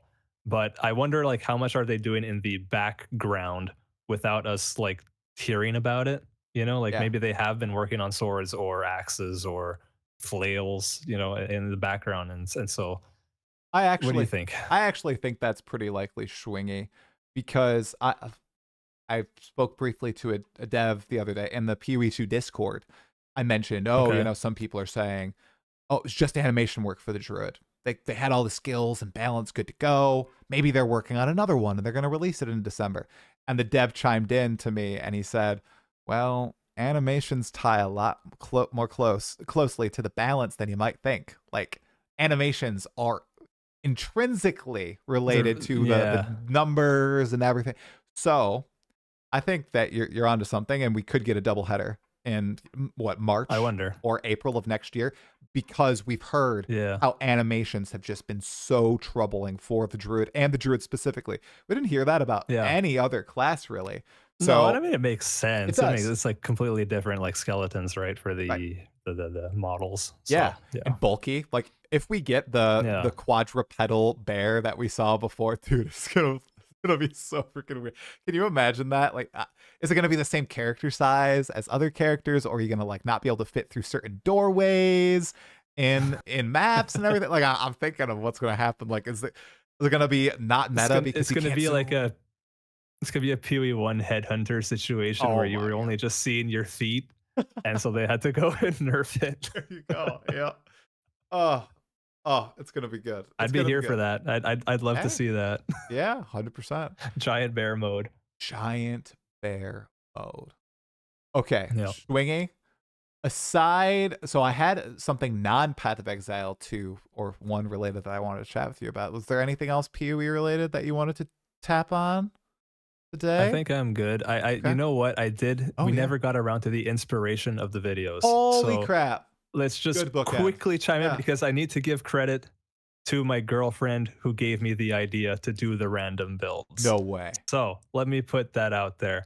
Yeah, we were talking one day. I wasn't sure what I was going to be doing next, what video I was going to work on next. And then she just had the idea of like, oh, what about you do something random? And then the wheels started turning. I was like, oh, this is a good idea. Let me explore this. And so without that conversation with her, I don't know that these would exist. So shout out to my girlfriend for that. Thank you. She's in the latest video. She does a little voiceover in one bit. W for Schwingy's girlfriend. That's so awesome, man. Yeah. They come from the most, unexpected of places, all these ideas. So for sure. Fantastic. Okay. Schwingy, I wanted to chat a little bit about the Game Awards. No, I'm just kidding. Screw the Game Awards. I wanted to chat about Clair Obscur, okay? Because earlier in the year, we both played it. You beat it way faster than I did. I was going through it and sending you just message after message as I was, beating the bosses, getting stuck at Dueliste. Oh my gosh, man. That game. I guess overall thoughts on it just briefly at the end of this podcast here. Sure. Overall thoughts, I really, really, really loved it. I was looking forward to it as soon as I saw a trailer for it back in, I guess, mid 2024 is whenever they first showed a trailer. And I saw that and I was like, this looks really cool. I hope it's not too good to be true. And just because like the UI, right? Just the UI is so freaking clean and crisp, and the way that they in combat when you're selecting your moves and then it just does all these animations with the camera zooms onto the enemy and stuff with the slow motion, exactly all of that, it just looked too good to be true. I was like, this is like going to be some sort of scam thing, right? And then it turns out the game launches and it's amazing. It's one of the best games of the year, maybe one of the best games of the decade. Like for me, this hit on so many notes for games that I loved growing up. Like my favorite game of all time is Final Fantasy X. I love that game to death. And this is so similar to it, but also very different, telling a different story. It's much more mature. And it's just like, it felt like it was aimed at me. Like it was the perfect game for me, turn-based combat, but with a twist with the timing, the dodges and the parries and stuff. So you have to be kind of active. And then just the story is phenomenal. The voice acting is incredible. The visuals, like it's just like every single thing that you see is just blowing my mind. I'm like, how did they do this? Yeah. Why isn't Final Fantasy this is what I'm asking myself, right? Why is Final Fantasy, like, not that I don't like modern Final Fantasies. I do. I enjoyed Final Fantasy 16 a lot, but this could be a Final Fantasy and I would have been right there and been bought it instantly. I bought it instantly anyways because I was super hyped, and I'm glad it wasn't, because probably Final Fantasy devs can't make this game anymore due to whatever restrictions they have, like corporate restrictions that they're being forced to do. Like, we got to make the games fun for kids, or modern modern gamers doing the whole action route.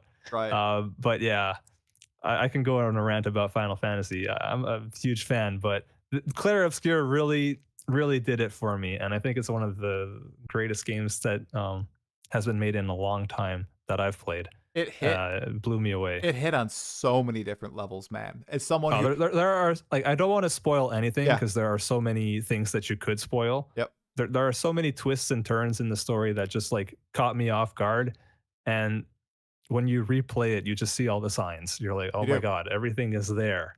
Yeah. And even so, Schwingy, you were experienced in these type of games. You love FF. Blind, never played any game like this. Just people were freaking out about it, and I think you were chatting about it with maybe Subtractum and Discord. And I was like, all right, you know what? I'm just going to do it. Yeah. I'm just going to buy it, and I'm going to hop in. Had me gripped from the opening cutscene, dude. And it's not only the story, it hits on the music and the combat. Is there a better feeling than an Expedition 33 counter? Like, when the entire squad counters and it goes slow-mo, dude. Oh, I just... Yeah. It's true. Yeah, there's so many levels, guys. It deserves pretty much all the praise it gets. I know some people are now memeing on it because it's getting all the nominations. It's that good. Yeah. That good. Yeah, it is that good. It's phenomenal. I haven't played all the other games that is contending against in those awards, but so I can't judge it based against those games. But it's an experience, and you'd be robbing yourself if you don't try it out. If you have the patience for single player games. A great way to put it. It's so phenomenal. We ended a Path of Exile 2 podcast talking about Clairoscare. So Exactly. All right. Schwingy man, do you want to shout out channel, anything else to end the pod? I mean, just check out my Zero to Hero videos if you want. They're super fun. They're on my YouTube channel, Schwingy. That's SCHWINGY. And yeah, hope you enjoy them. 100%. It'll be in the description below. Everybody, make sure you go subscribe to Schwingy. Make sure you like his videos. Watch the entire series. I mean, every single video worth watching. They're not dated by them being in previous patches or anything. They tell a story from beginning to end, and I'd argue very entertaining just going back and seeing what the game is like and seeing his thought process and how he moves throughout the game. It's great. Make sure, like I said, subscribe to this channel, subscribe to this channel, like this video, guys. If you enjoyed the podcast, leave a comment below. Yeah, right there, right below the video. If you're this far into it, you might as well do it, okay? You're the what, 11% who make it to the end of the podcast. So thank you so much for the support, you guys. Yeah. Have a great night, Schwingy. This was awesome. Thank you so much for hopping on. It was a great time. Thank you for having me, dude. 100%. It's been wonderful. Woo. See you guys later. Have a great night. Bye-bye.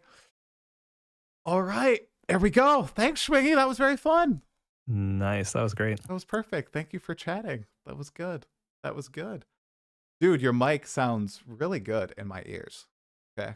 Does it? Okay. Yeah. I'm really glad because I just like last week changed everything about my mic setup, except for the microphone itself. This is still the Blue Yeti, but like all my OBS filters and everything, I changed everything to make it sound crispy. Ooh, interesting. And, I'm glad that it's working. Did you do a lot of experimentation with just your voice, or were you following like a tutorial? I followed a tutorial that helped, and then I had to manually adjust for my own microphone and stuff. It basically like walks you through OBS settings, filter settings for any microphone, and then you just have to dial it in for your own voice and whatever sounds good to you. Cool. Yeah. I just noticed, I swear, I can't believe I didn't see it before. The Chris Wilson flask behind you. Have you been watching his videos? What is it? I remember this for a gag from one of your videos, dude. Oh my God. This is from This is Path of Exile video. Yes, it is. Oh my God. I'm like mirrored. It says this is a buff. This is a buff. Hold on, give me a sec. I can fix the mirroring. All right. Maybe. There we go. Maybe. Okay, oh, bam. This is a buff. There you go, dude. So good. Chris Wilson, our Lord and Savior. It even has the ingredients. Oh, that's amazing. But yeah, no, I have been watching. I haven't watched the most recent one, but I have been keeping up with his videos. They're very, I wouldn't say like entertaining, but it's really interesting to follow along and like hear his thought processes, his ideas on the gaming industry right now. Yeah, man. And it's so insightful. The latest video was it's on dark patterns in games. Yeah, and everybody immediately goes, oh, so he's talking about Diablo Immortal, or Diablo 4, having you automatically be on the button to buy something. No, he was like, it was so crazy. He's like describing exactly what they do with Path of Exile a lot of the time. It's just so okay. And he's talking about how it's a dark pattern, but certain dark patterns are okay to use as long as you're targeting adults and everything. And it's that whole philosophy that he always had with, you have goodwill with your consumers. And you can spend that goodwill, quite a bit as long as you make an excellent product and a fun game. Dude, it's such a good video. Highly recommend it. I'll have to check it out. Yeah, for sure. Yeah. I do like watching those. And it blew up, that video. It's already got like 100K in like a day, which is crazy. Yeah. He's a good YouTuber, man. He's already at 70K subs. He's a YouTuber. I know. It's so funny. YouTuber Chris Wilson, but I'm here for it. I love it. Mm-hmm. Yeah, he's a fun guy to listen to. He is. Absolutely. Always has been. I'm going to make an admission on this podcast. Nobody judge me, okay? So have you seen his video with the magic cards? Where he's like going through his magic card collection, or no?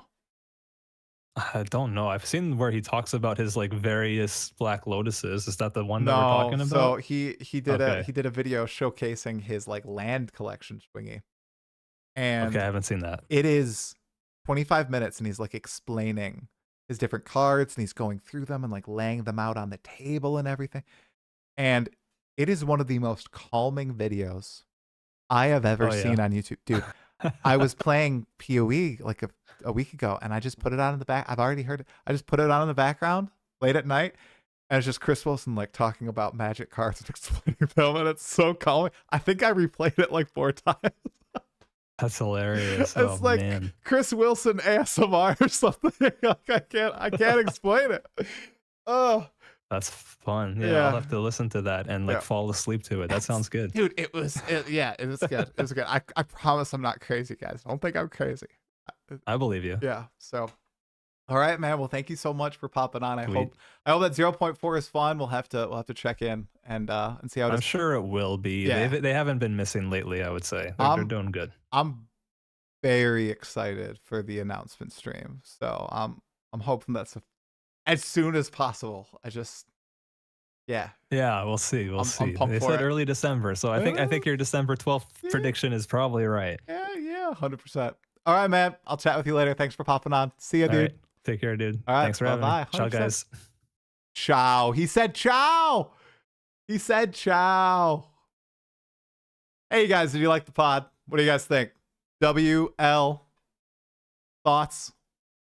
I thought that was great. Thought it went awesome. By the way, like the video. Go check out his channel too, you guys. Schwingy's awesome.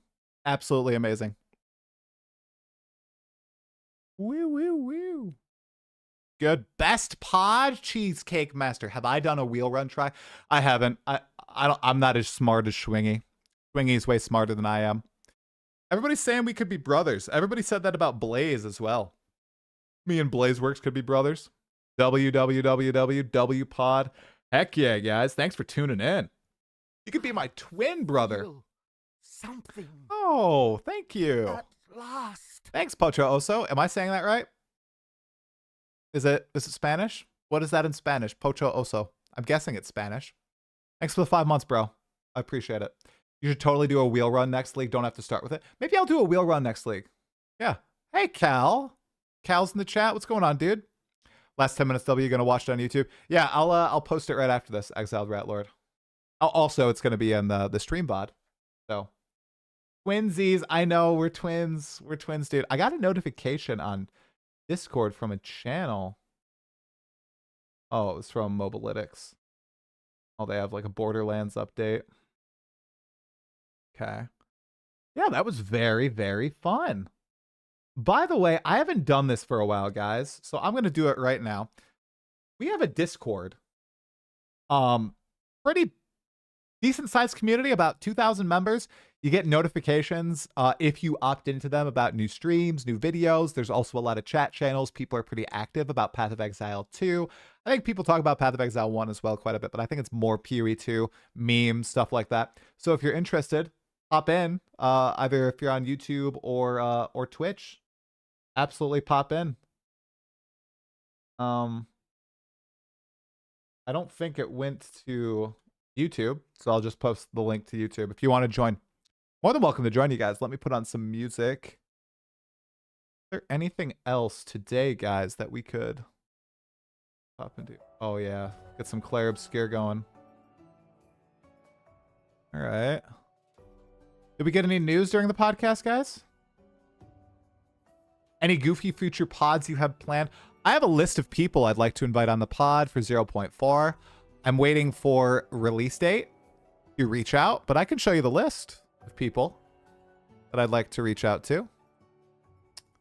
Where is it? We've got Gazzy TV, DS Lily, Bubgun, Captain Lance 9, Jazzerus again. Captain Lance would be a repeat. Jazzerus repeat. Balor Mage repeat. My dad. I'd like my dad to be on actually before 0.4. I'd like to do a podcast with my dad and brother. I think a lot of people really enjoy those pods. I'd like to do a tripod with my dad and brother. I think that'd be pretty awesome. My dad, by the way, has 2 level 95 characters this league. Yeah, I know my dad's a better player than I am, you guys. I know. He also has more time because his children have moved out of the house and they have children. So, you know. Jonathan Rogers. That's like confirmed, but I don't know the date on that one yet. Rax, Misushiro, Vinadiction, actually. Some of you might recognize that name. for a certain tourist drama. Benediction is actually going to be next Wednesday, so happy to announce that here. We will be having a new episode of the pod next Wednesday. 787 Prada, Dead Rabbit, Sammy Caps, Zizarin, Jorgen, Buffalo Baron, X the Farmer X, and Major Aimless. We're going to be busy. Now, I won't say all these people will say yes. I think that 80% of them will. And hopefully I don't completely die and burn out during 0.4, and then we're able to get all these people on. As well as the usual Pod of Exile with Dreamcore, Surgog, and Localhole. And I'm sure some other stuff will pop up. Lazy Exile. I have reached out to Lazy Exile. Let me add Lazy to the list. I reached out to him. I thought he was a her because of the voice, but apparently he is not a her. I don't know if he does his real voice on streams or what, but I'll add Lazy Exile to the list. I predict PoE2 will be Act 5 Delves, Atlas, Progress Quest, Druid 2nd class. No way, dude. You just farted. CDG 3. Congratulations. Put me down for a repeat around the Druids launch. Oh, I'll reach out to you, Jazz. I got you on this list here, dude. I want to hear you crash out if it's an all-4 Druid. If the werewolf is all on 4 legs, no bipedal Druid, dude. Probably we will get a new league with useless tabs we will have to pay. Probably true. When is PoE2 ever going to be free to play? During its full launch, and I speculate it's going to happen in December of next year. I think we'll get 1.0 next year. Lazy Exile is not a girl, I believe. We've had Farum on the pod once. I don't think I'm going to do Farum on the pod in 0.4. 0.5, that's a possibility, though. I'm broke AF and getting tired of PoE1 and Wolson. You're playing Wolson, man? Bro, I've never played Wolson. Yeah, Arcade A Dare. Have you seen my Farum pod? It was pretty good. It was really enjoyable. All jokes aside, this next patch is critical for PoE2. If the endgame changes don't hit, I could see not getting 1.0 next year. I think regardless if they hit or not, we're getting 1.0 next year in December. I think they'll ship it. I don't think they need the endgame to be in a good place to ship PoE2. I think they need the campaign to be in a good place and overall balance of the existing classes to be in a good place. Those are my initial thoughts. Because with the league-based system, I mean, guys, they're releasing updates every 4 months now. No cutoff. If they keep up that cadence, we know we're going to get expansions. We're going to get patches. They're going to address stuff. They're going to keep evolving everything. This is not a game where they're not going to update it for 11 months, right? Right, guys? Right? Right? But seriously, we know we're going to get consistent updates. December next year? Yeah, I presume just December next year. Jonathan said they want several roller suit patches in a row, though. True. True. 0.3 was well received. Wait, do you guys think 0.3 was well received? Have you considered Allie for the pod? She's active every patch except 0.2, of course. Who is Allie? I actually do not know who Allie is. Is she a Twitch-only streamer? Because I have been pretty upfront about the fact that I don't really watch Twitch. And I don't watch most videos. I will only see, like, commentary videos, or if I specifically recommended somebody, I will seek them out, but I do not know who Allie is. Speaking of December, have you tried Undecember? Jaspera, I have tried Undecember once. I got to like the 4th area. I tried this in 2023. She has a YouTube. I have not seen it before. Wait. Allie. Is this the Allie that was in like the scams?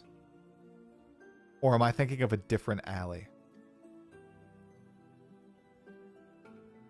Is she the Mage Blood scammer? No, GGG will never remove Sprint. I think that was really well received in PoE2.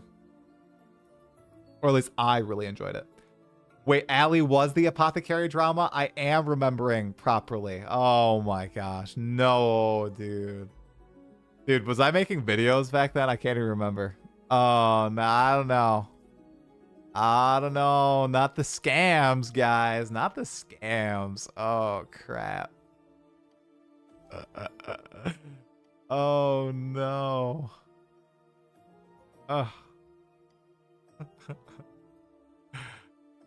Oh, wow. That's interesting. DM is playing Path of Exile 2 right now. Interesting. He's doing a fresh start. Yeah, the scams. How's the PoE 1 treating you? Why not one of these VTuber girls as a guest? We have VTubers playing PoE 2? Really? Great question on how the Path of Exile 1 League is treating me. I'll show you guys, actually. We got some time. I think my wife might be asleep, so we have a little bit of time. I'll show you guys. All right, let's hope we don't crash, guys. You never heard anything until now? Yeah, I've heard of it. I think it was 2 years ago or something. Gunthrick, the PoE 2 league, or PoE 1 league, is quite fun. I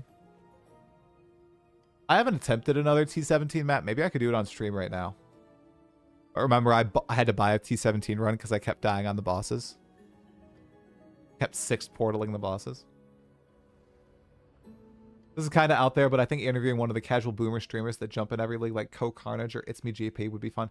That would be super fun. You're right. I did that with Asmongold, and that was my biggest podcast of all time outside of Jonathan Rogers.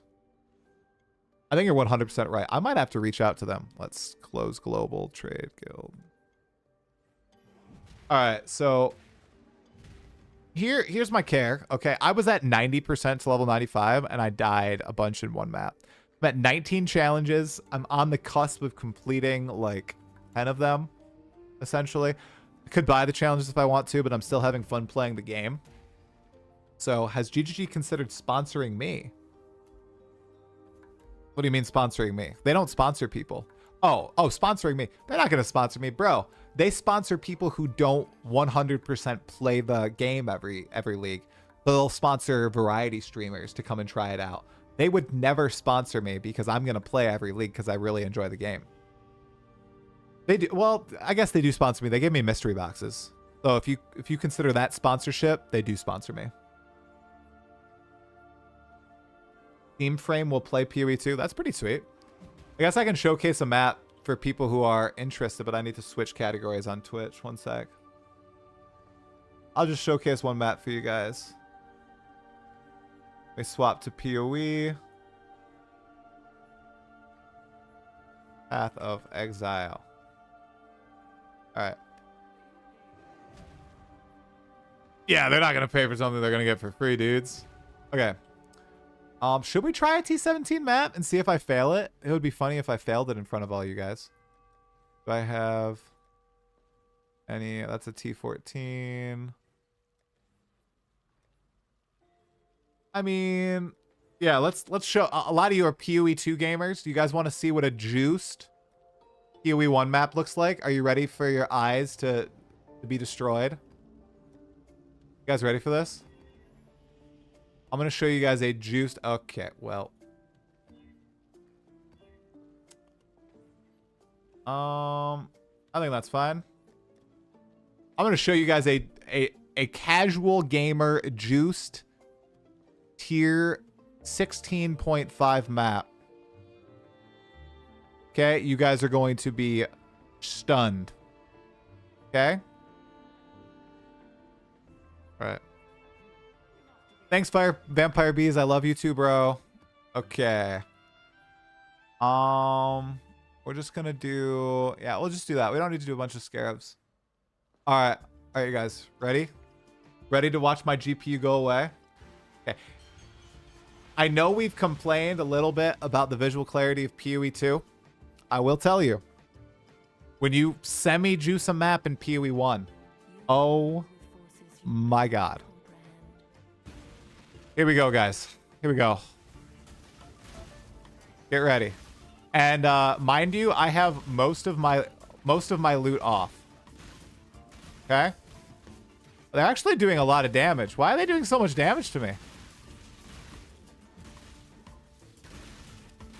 Oh, is it because I have 40% less armor? Oh, crap. And actually, this map isn't that juiced, guys. I chose a bad layout, okay? I chose a really bad layout. I'm sorry. That's my bad. Belfry does not have the most monsters. Okay. My build is giga strong though. I don't know if you guys see, but it's just annihilating everything. Okay, here we'll get a breach. We'll get a new breach. It's in like the worst place possible. By the way, this is the first time I've ever played slams in Path of Exile, guys. I guess I played slams in PoE 2, but the first time I've ever played slams in PoE 1, okay? I hope they swap the PoE 2 breach to this breach where you're kind of like racing the bar. I like that. And then you fill it up, and then you have like a mini boss fight. I actually really like that. Either with rare monsters. Like, did you just see me like easily destroy that entire breach? It's kind of crazy.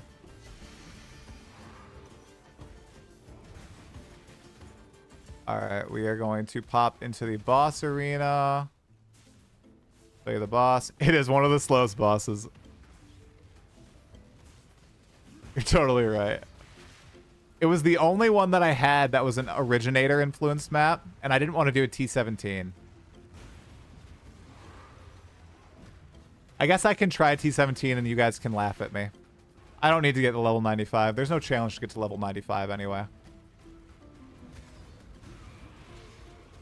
Like, I do such a ridiculous amount of damage. It's crazy. Slams are busted, but they're very fun.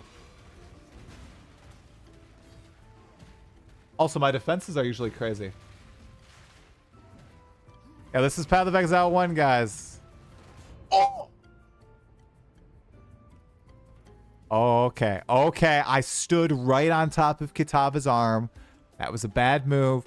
Usually I don't get one shot. I'm usually pretty tanky, guys. I'm usually pretty tanky. All right. I actually strategically did that so we could go the... All right. All right. So I didn't have any endurance charges up. So my defenses are very, very low without endurance charges. So I need to make sure that I get my endurance charges up so I don't get one shot. There we go. There we go. There we go. Oh, okay. All right. All right, guys. Let's chill out. Let's not go too crazy, okay?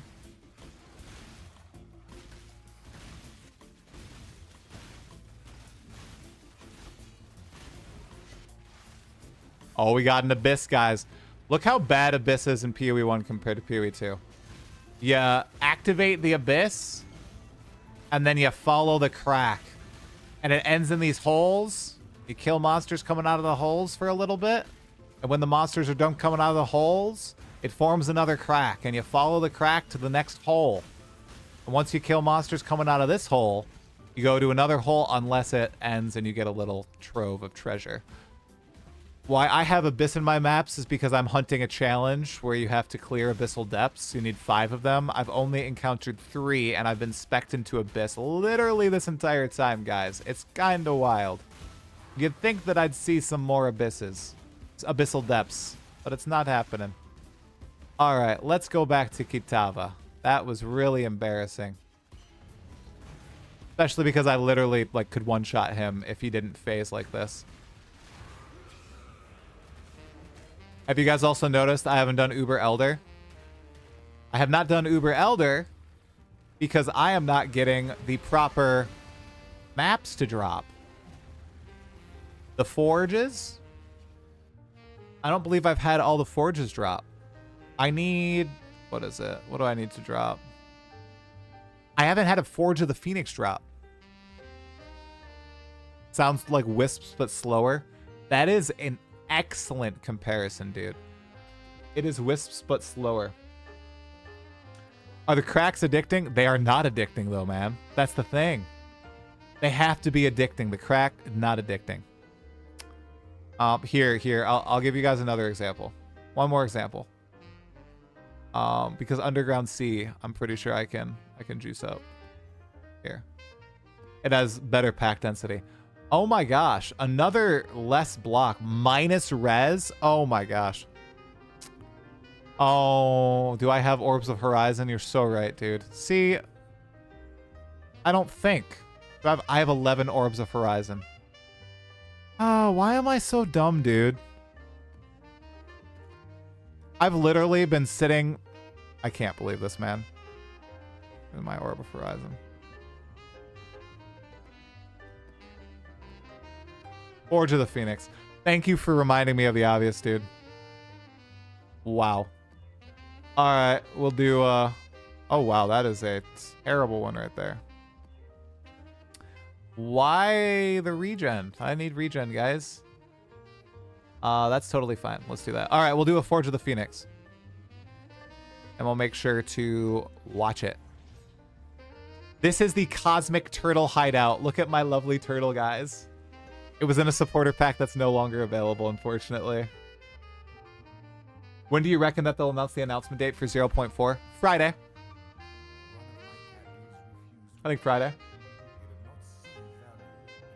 I too, thank you so much, man.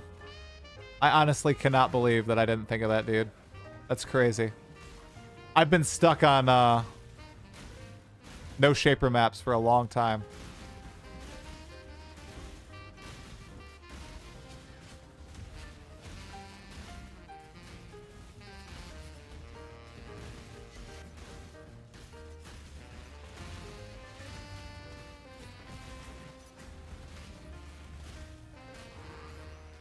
Yeah, do you see the leap slam? I mean, look how fast I travel, guys. Because you can scale attack speed with the leap slam, right? So I'm just zooming, hopping, pack after pack, right? Oh, here's the other type of breach, guys. So for PoE 2 only players, the new breach in PoE 1 has a slightly different hand mechanic, and then it has this, which is basically a defend the NPC mechanic. You activate this, and you have to defend this girl named Eilith, whose lore is awesome, by the way, from waves of breach monsters that just swarm at you. It's pretty boring, I'm not gonna lie. If you have a good build, it's like you don't really do anything. You have these abilities that you can use if you want to. Like I can make a wall of fire. I can give myself an enhanced flame, which to be honest, I don't quite know what it does. I assume it buffs me in some way. You can freeze the Hiveborn, but I find that sucks because then they don't run toward me, and I want them to run toward me. And you can heal Aelith too. There's like a shield that you can do and everything. Then if you succeed, she dies anyway, and you get a whole bunch of rewards on top of you.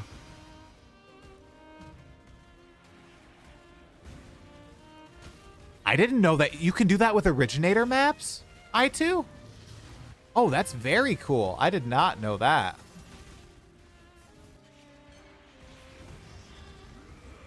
All right.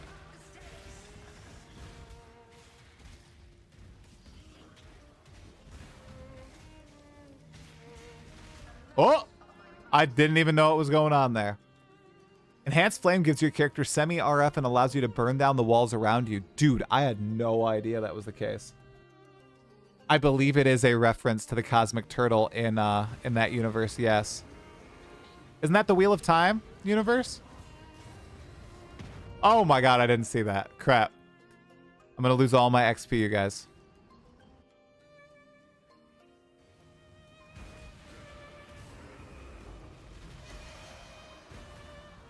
Where's the Guardian of the Phoenix? There he is. I legit did not see him.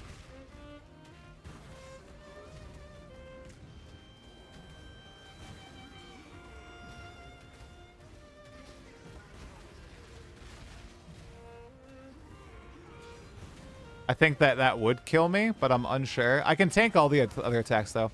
I think I can do the Formed after this, you guys. Oh, cool. I got Telling Tarot. Thank goodness. Level 95 is a myth. Dude, I was at 90%. Can you believe that? All right, guys. We got to do a 70% formed for the challenge. So we're going to roll it until we get 70%. All right, here we go. Here we go. Let's roll.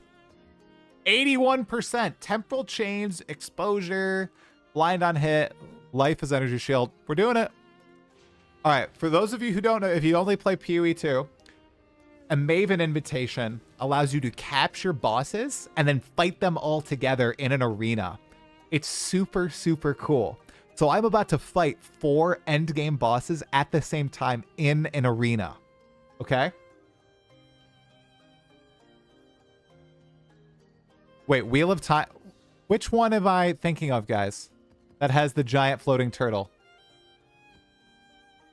Not the Wheel of Time? Discworld is what I'm thinking of. Okay, please don't hate me, guys. Don't hate me. Don't hate me. It's Discworld. I was thinking of Discworld. My bad. It was Discworld, guys. Come on. It was Discworld. All right, we got this. Here we go.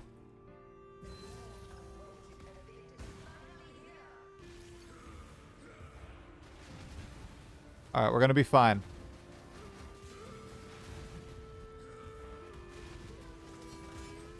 Oh! Oh my gosh, I walked right into that. What am I doing? What am I doing? What am I doing? So he does a little build-up ability that I literally just walked into. Where are they? No, he's doing it again! Oh, I almost died. Do it again. That would have been... Uh-oh, guys. Uh-oh, guys. Uh-oh. I gotta take down that Guardian right there. He's about to die. He's about to die. Okay, he's dead. All right. All right, I need Minotaur down now. Okay, Chimera's about to die. All right, Chimera is down.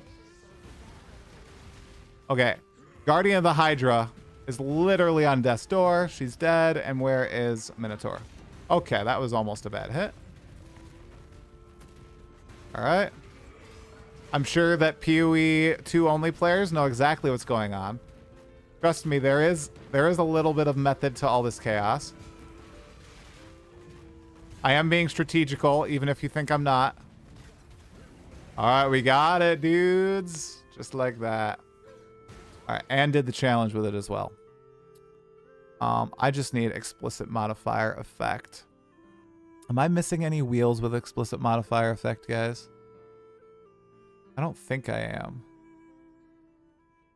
Explicit mod effect. Can I search explicit mod effect? I can't search. I'll do that later. There's no announcement of the announcement. Dang. All right, I guess I can do Shaper as well. I read every Wheel of Time book in a 6-month period. Holy cow, that was a lot of pages. Sometimes it's like 400 pages of him describing clothing, but the payoffs are really great. Yeah, I feel a lot of fantasy series are like that, man.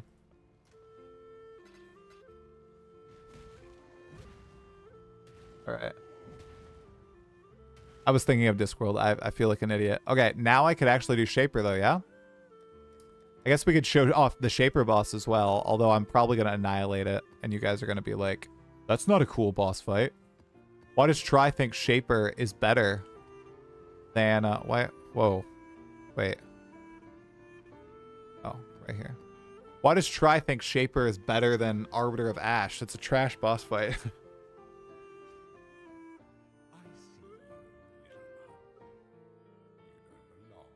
Okay. All right, here we go.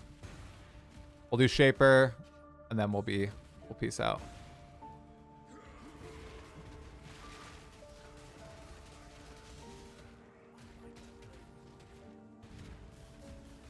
I greatly dislike this boss, guys.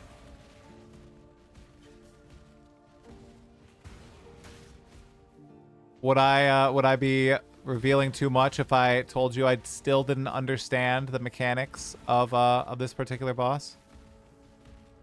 Playing the game for years and years. I understand that he turns into a wolf that is undamageable. That's about it. But then he constantly TPs around. Stop TPing, bro. Is he over here? Oh, he's over here.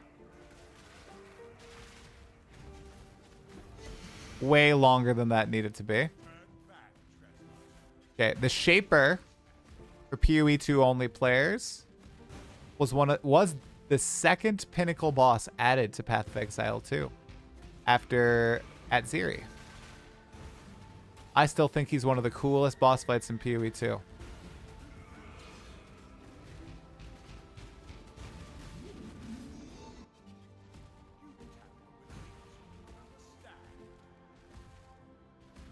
Shaper is too long with too many immunity phases.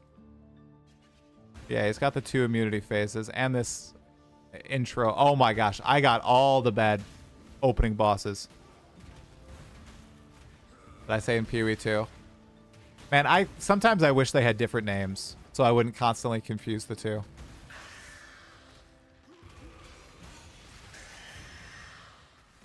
Which one was like Path of Exile and the other was Rayclaster? Yeah, just Rayclast would do. Wow, I did have the worst set of bosses possible. Bunch of bosses with immunity phases.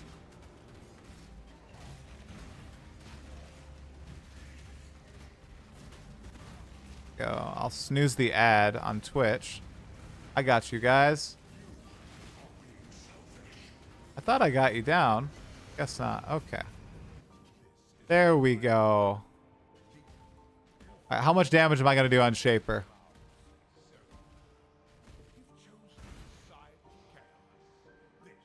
Or PoE 1 players who never got into the endgame. Also true.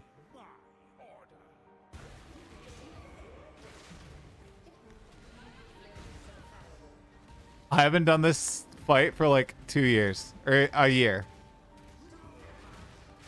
Alright, so see there's these balls. Okay? That you have to put in certain corners. Okay? I also have the Maven watching it, which is a mechanic that isn't a part of the core fight. Okay? The Shaper spawns a mirror, right? Okay, that's cool. I don't really have to care about the play. Yeah.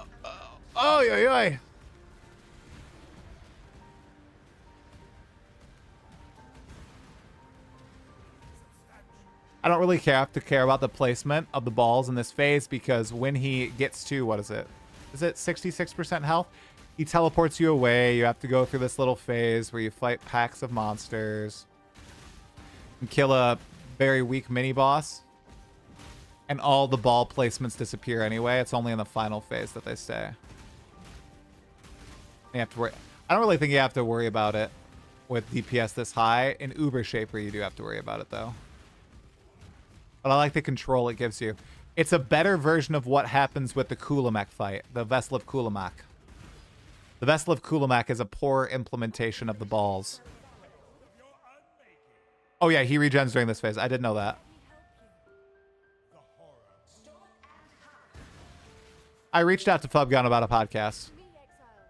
Okay, and this is like a purple, so you can hide inside this shield and stay protected, or you can freak out like I just did because there was a mirror of the Shaper caused by the Maven, and there was a beam in the center, and I died because I was trying to explain it instead of paying attention to where the purple balls were. Now, when you port into the Shaper's arena, you need to let your grace period go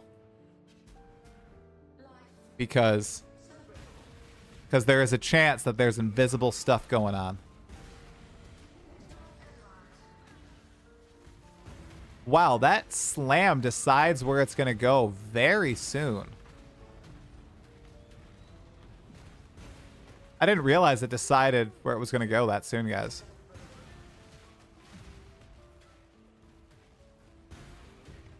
It's 50, 25, and finally 0. Okay.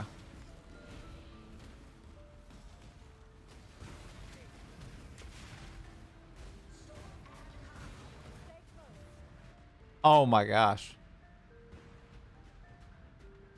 The beam is going to come again. I can sense it.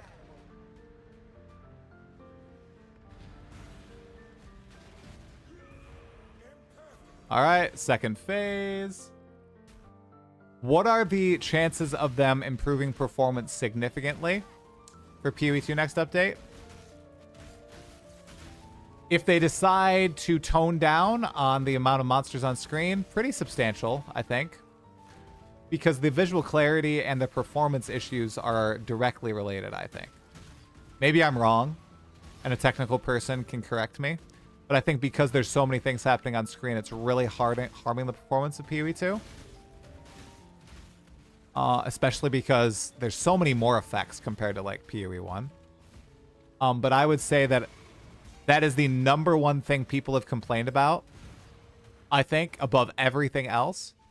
So I think GGG hopefully has some of their team working on improving the performance of the game. But then again, it's early access. They're constantly changing all these things. Where the heck is he? Oh my gosh. We've got 3 Shapers up, guys. We've got 3 Shapers up. Oh gosh. Oh, guys, I was trying to get the ball while the purple ball phase was going on. Oh goodness. I mean, I'm not a game developer. I honestly can't. I want performance fixes to come through, but I don't know how hard it is, guys. I do work with development and a development team in my personal job, my actual job. I know that stuff is super hard. So he even knows if they diagnosed it or not. Oh my God. Guys, you didn't see that. I was reading chat. Okay? I didn't die to the balls. Okay? They're coming through. They're coming through, guys. Am I actually gonna 6 portal regular Shaper?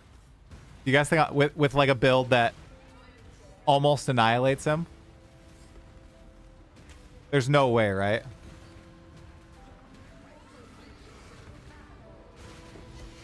Alright.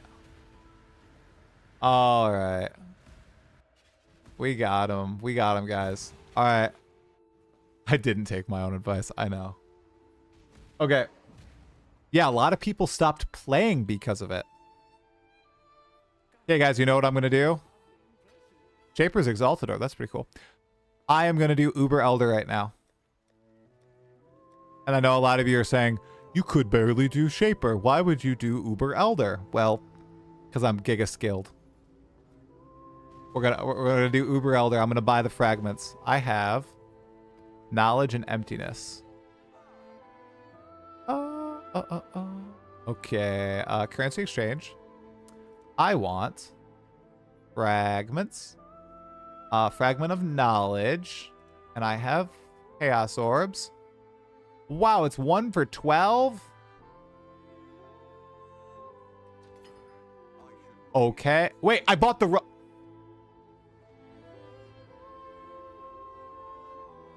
Dude, I just read. I've worst. All right. If I fail, I fail. I get another attempt. All right. And then I have Fragment of Emptiness. Fragment of Terror. 1 to 56.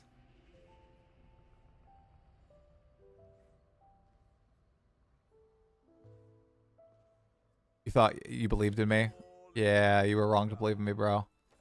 Okay. All right. We are going to do Uba Elda. All right, but we're not going to do Maven Witness, Uber Elder. Okay. Again, for PoE 2 only players or people who haven't gotten to PoE 1 Endgame, this is a combination of 2 Pinnacle fights, the Shaper and the Elder in the Elder's Arena. It's often seen as the best fight in all of Path of Exile 1 from many skilled players. The way it's just mechanically designed, the arena space, the way you can juggle everything. I am not a good player, so I am really bad at this fight. And I am not mechanically skilled.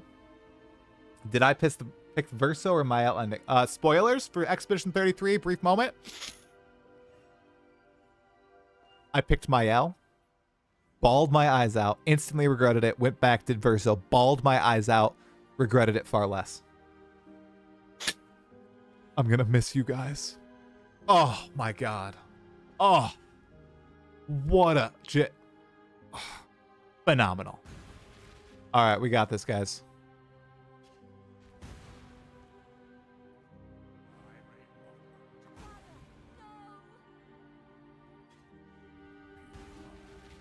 Oh, we got this, dudes. Exile, do something. Oh! Shaper is vulnerable first.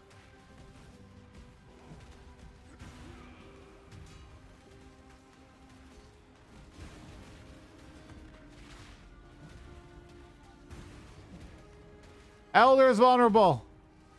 He's no longer vulnerable. What? What? Guys. That was... I don't even know what killed me.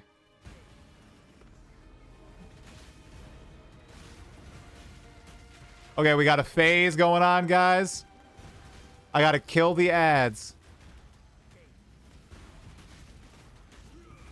I should try Project Diablo 2. I've never finished Diablo 2. Should I finish normal Diablo 2 before trying Project Diablo 2? Uh-oh. Wait. Wait. Wait. Where's the... what the... See, guys? I'm so bad at this fight. All I need to do is watch the 3 moves, juggle it appropriately. I'm literally going to lose this fight.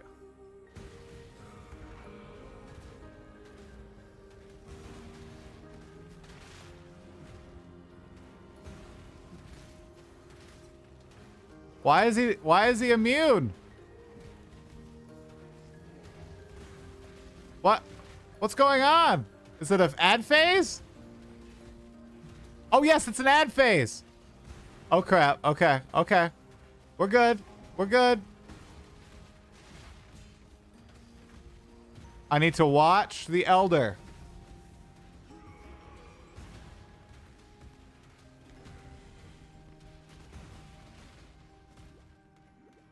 Okay, now I need to get the Elder. Where's the Elder? He's over here.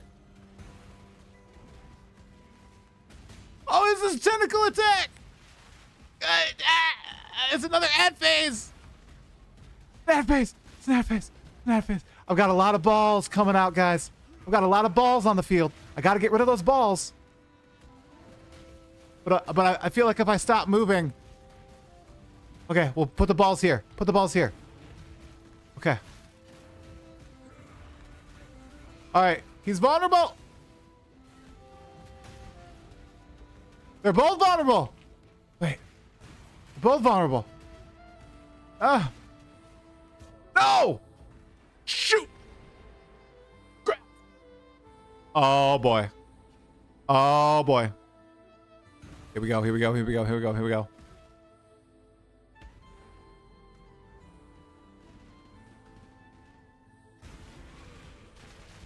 I did it. I did it. I did it. Like that. I knew I could do it. Goodbye, Elder. See? It took 4 portals, but I paid for 6 portals. I'm going to use 4 of them. No Watcher's Eye. I didn't deserve the Watcher's Eye. True. I'm alive where I've been? What do you mean? I've been streaming. I've had like 4 streams the past week, bro. Oh, we got a Void Stone too. Oh, hell yeah. There we go. Oh, I always love seeing that. That is satisfying. There we go.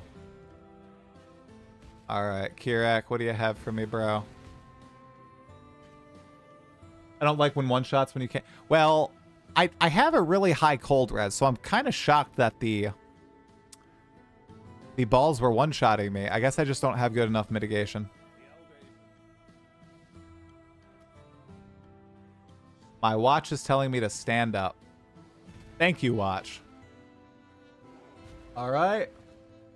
I do miss the days of just picking up a boss where you left off. It's heart-crushing to spend several minutes on a boss and have to start over when you die. I feel ya. I feel ya. Both have their merits. Game stream, not the podcast, unless I missed them. Oh. Yeah. Yeah. I've just been playing PoE 2 or PoE 1, bro. Like, I don't feel like I'm a good streamer of PoE 1 content. I've just been playing it really late at night, to be honest. And I don't know if I'm that entertaining because I'm not that energetic most nights. Like today, I'm energetic. You know, I had the podcast and everything, but most times I'm just chilling. But yeah, I'm almost done with the challenges. I'll probably finish them in the next week, right before the new PoE 2 stuff actually starts pumping out. So it's right in time, man. But yeah, when PoE 2 comes out, I feel like I can play that game and be entertaining and dedicate time to it. But with PoE 1, like, my brain is just off. I just want to chill, not chat. Just, I love you. You want to watch Kill Tony? Want to watch me? Okay, I'll be down. Okay. Wait, you want to go to sleep? You don't want to watch Kill Tony. You want a back massage. You want a back massage. Okay. Well, everybody in the live chat, thank you so much for watching my podcast with Schwingy, my breakdown of my ideal Path of Exile 2 Endgame, and a little bit of Path of Exile 1 bossing. I do hope you enjoyed it. I'm going to give my wife a back massage and not watch Kill Tony. Even though we could watch, like, 30 minutes of Kill Tony and I could give you a back massage at the same time. It's only 9:51, so we could do that.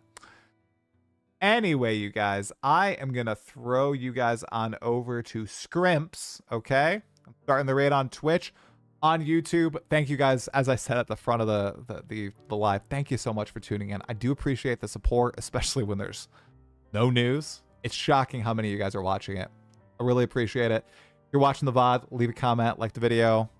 If you're not subscribed, what the heck? Why aren't you not subscribed? Okay, throwing you guys over to Scrimps. He's playing a Slayer. I will see you guys maybe this weekend for an extra stream and pod. We'll have to see. But definitely on Monday, I have a podcast with Major Aimless. And Wednesday, a podcast with Benediction. That's right. Okay, have a good night, you guys. Bye-bye.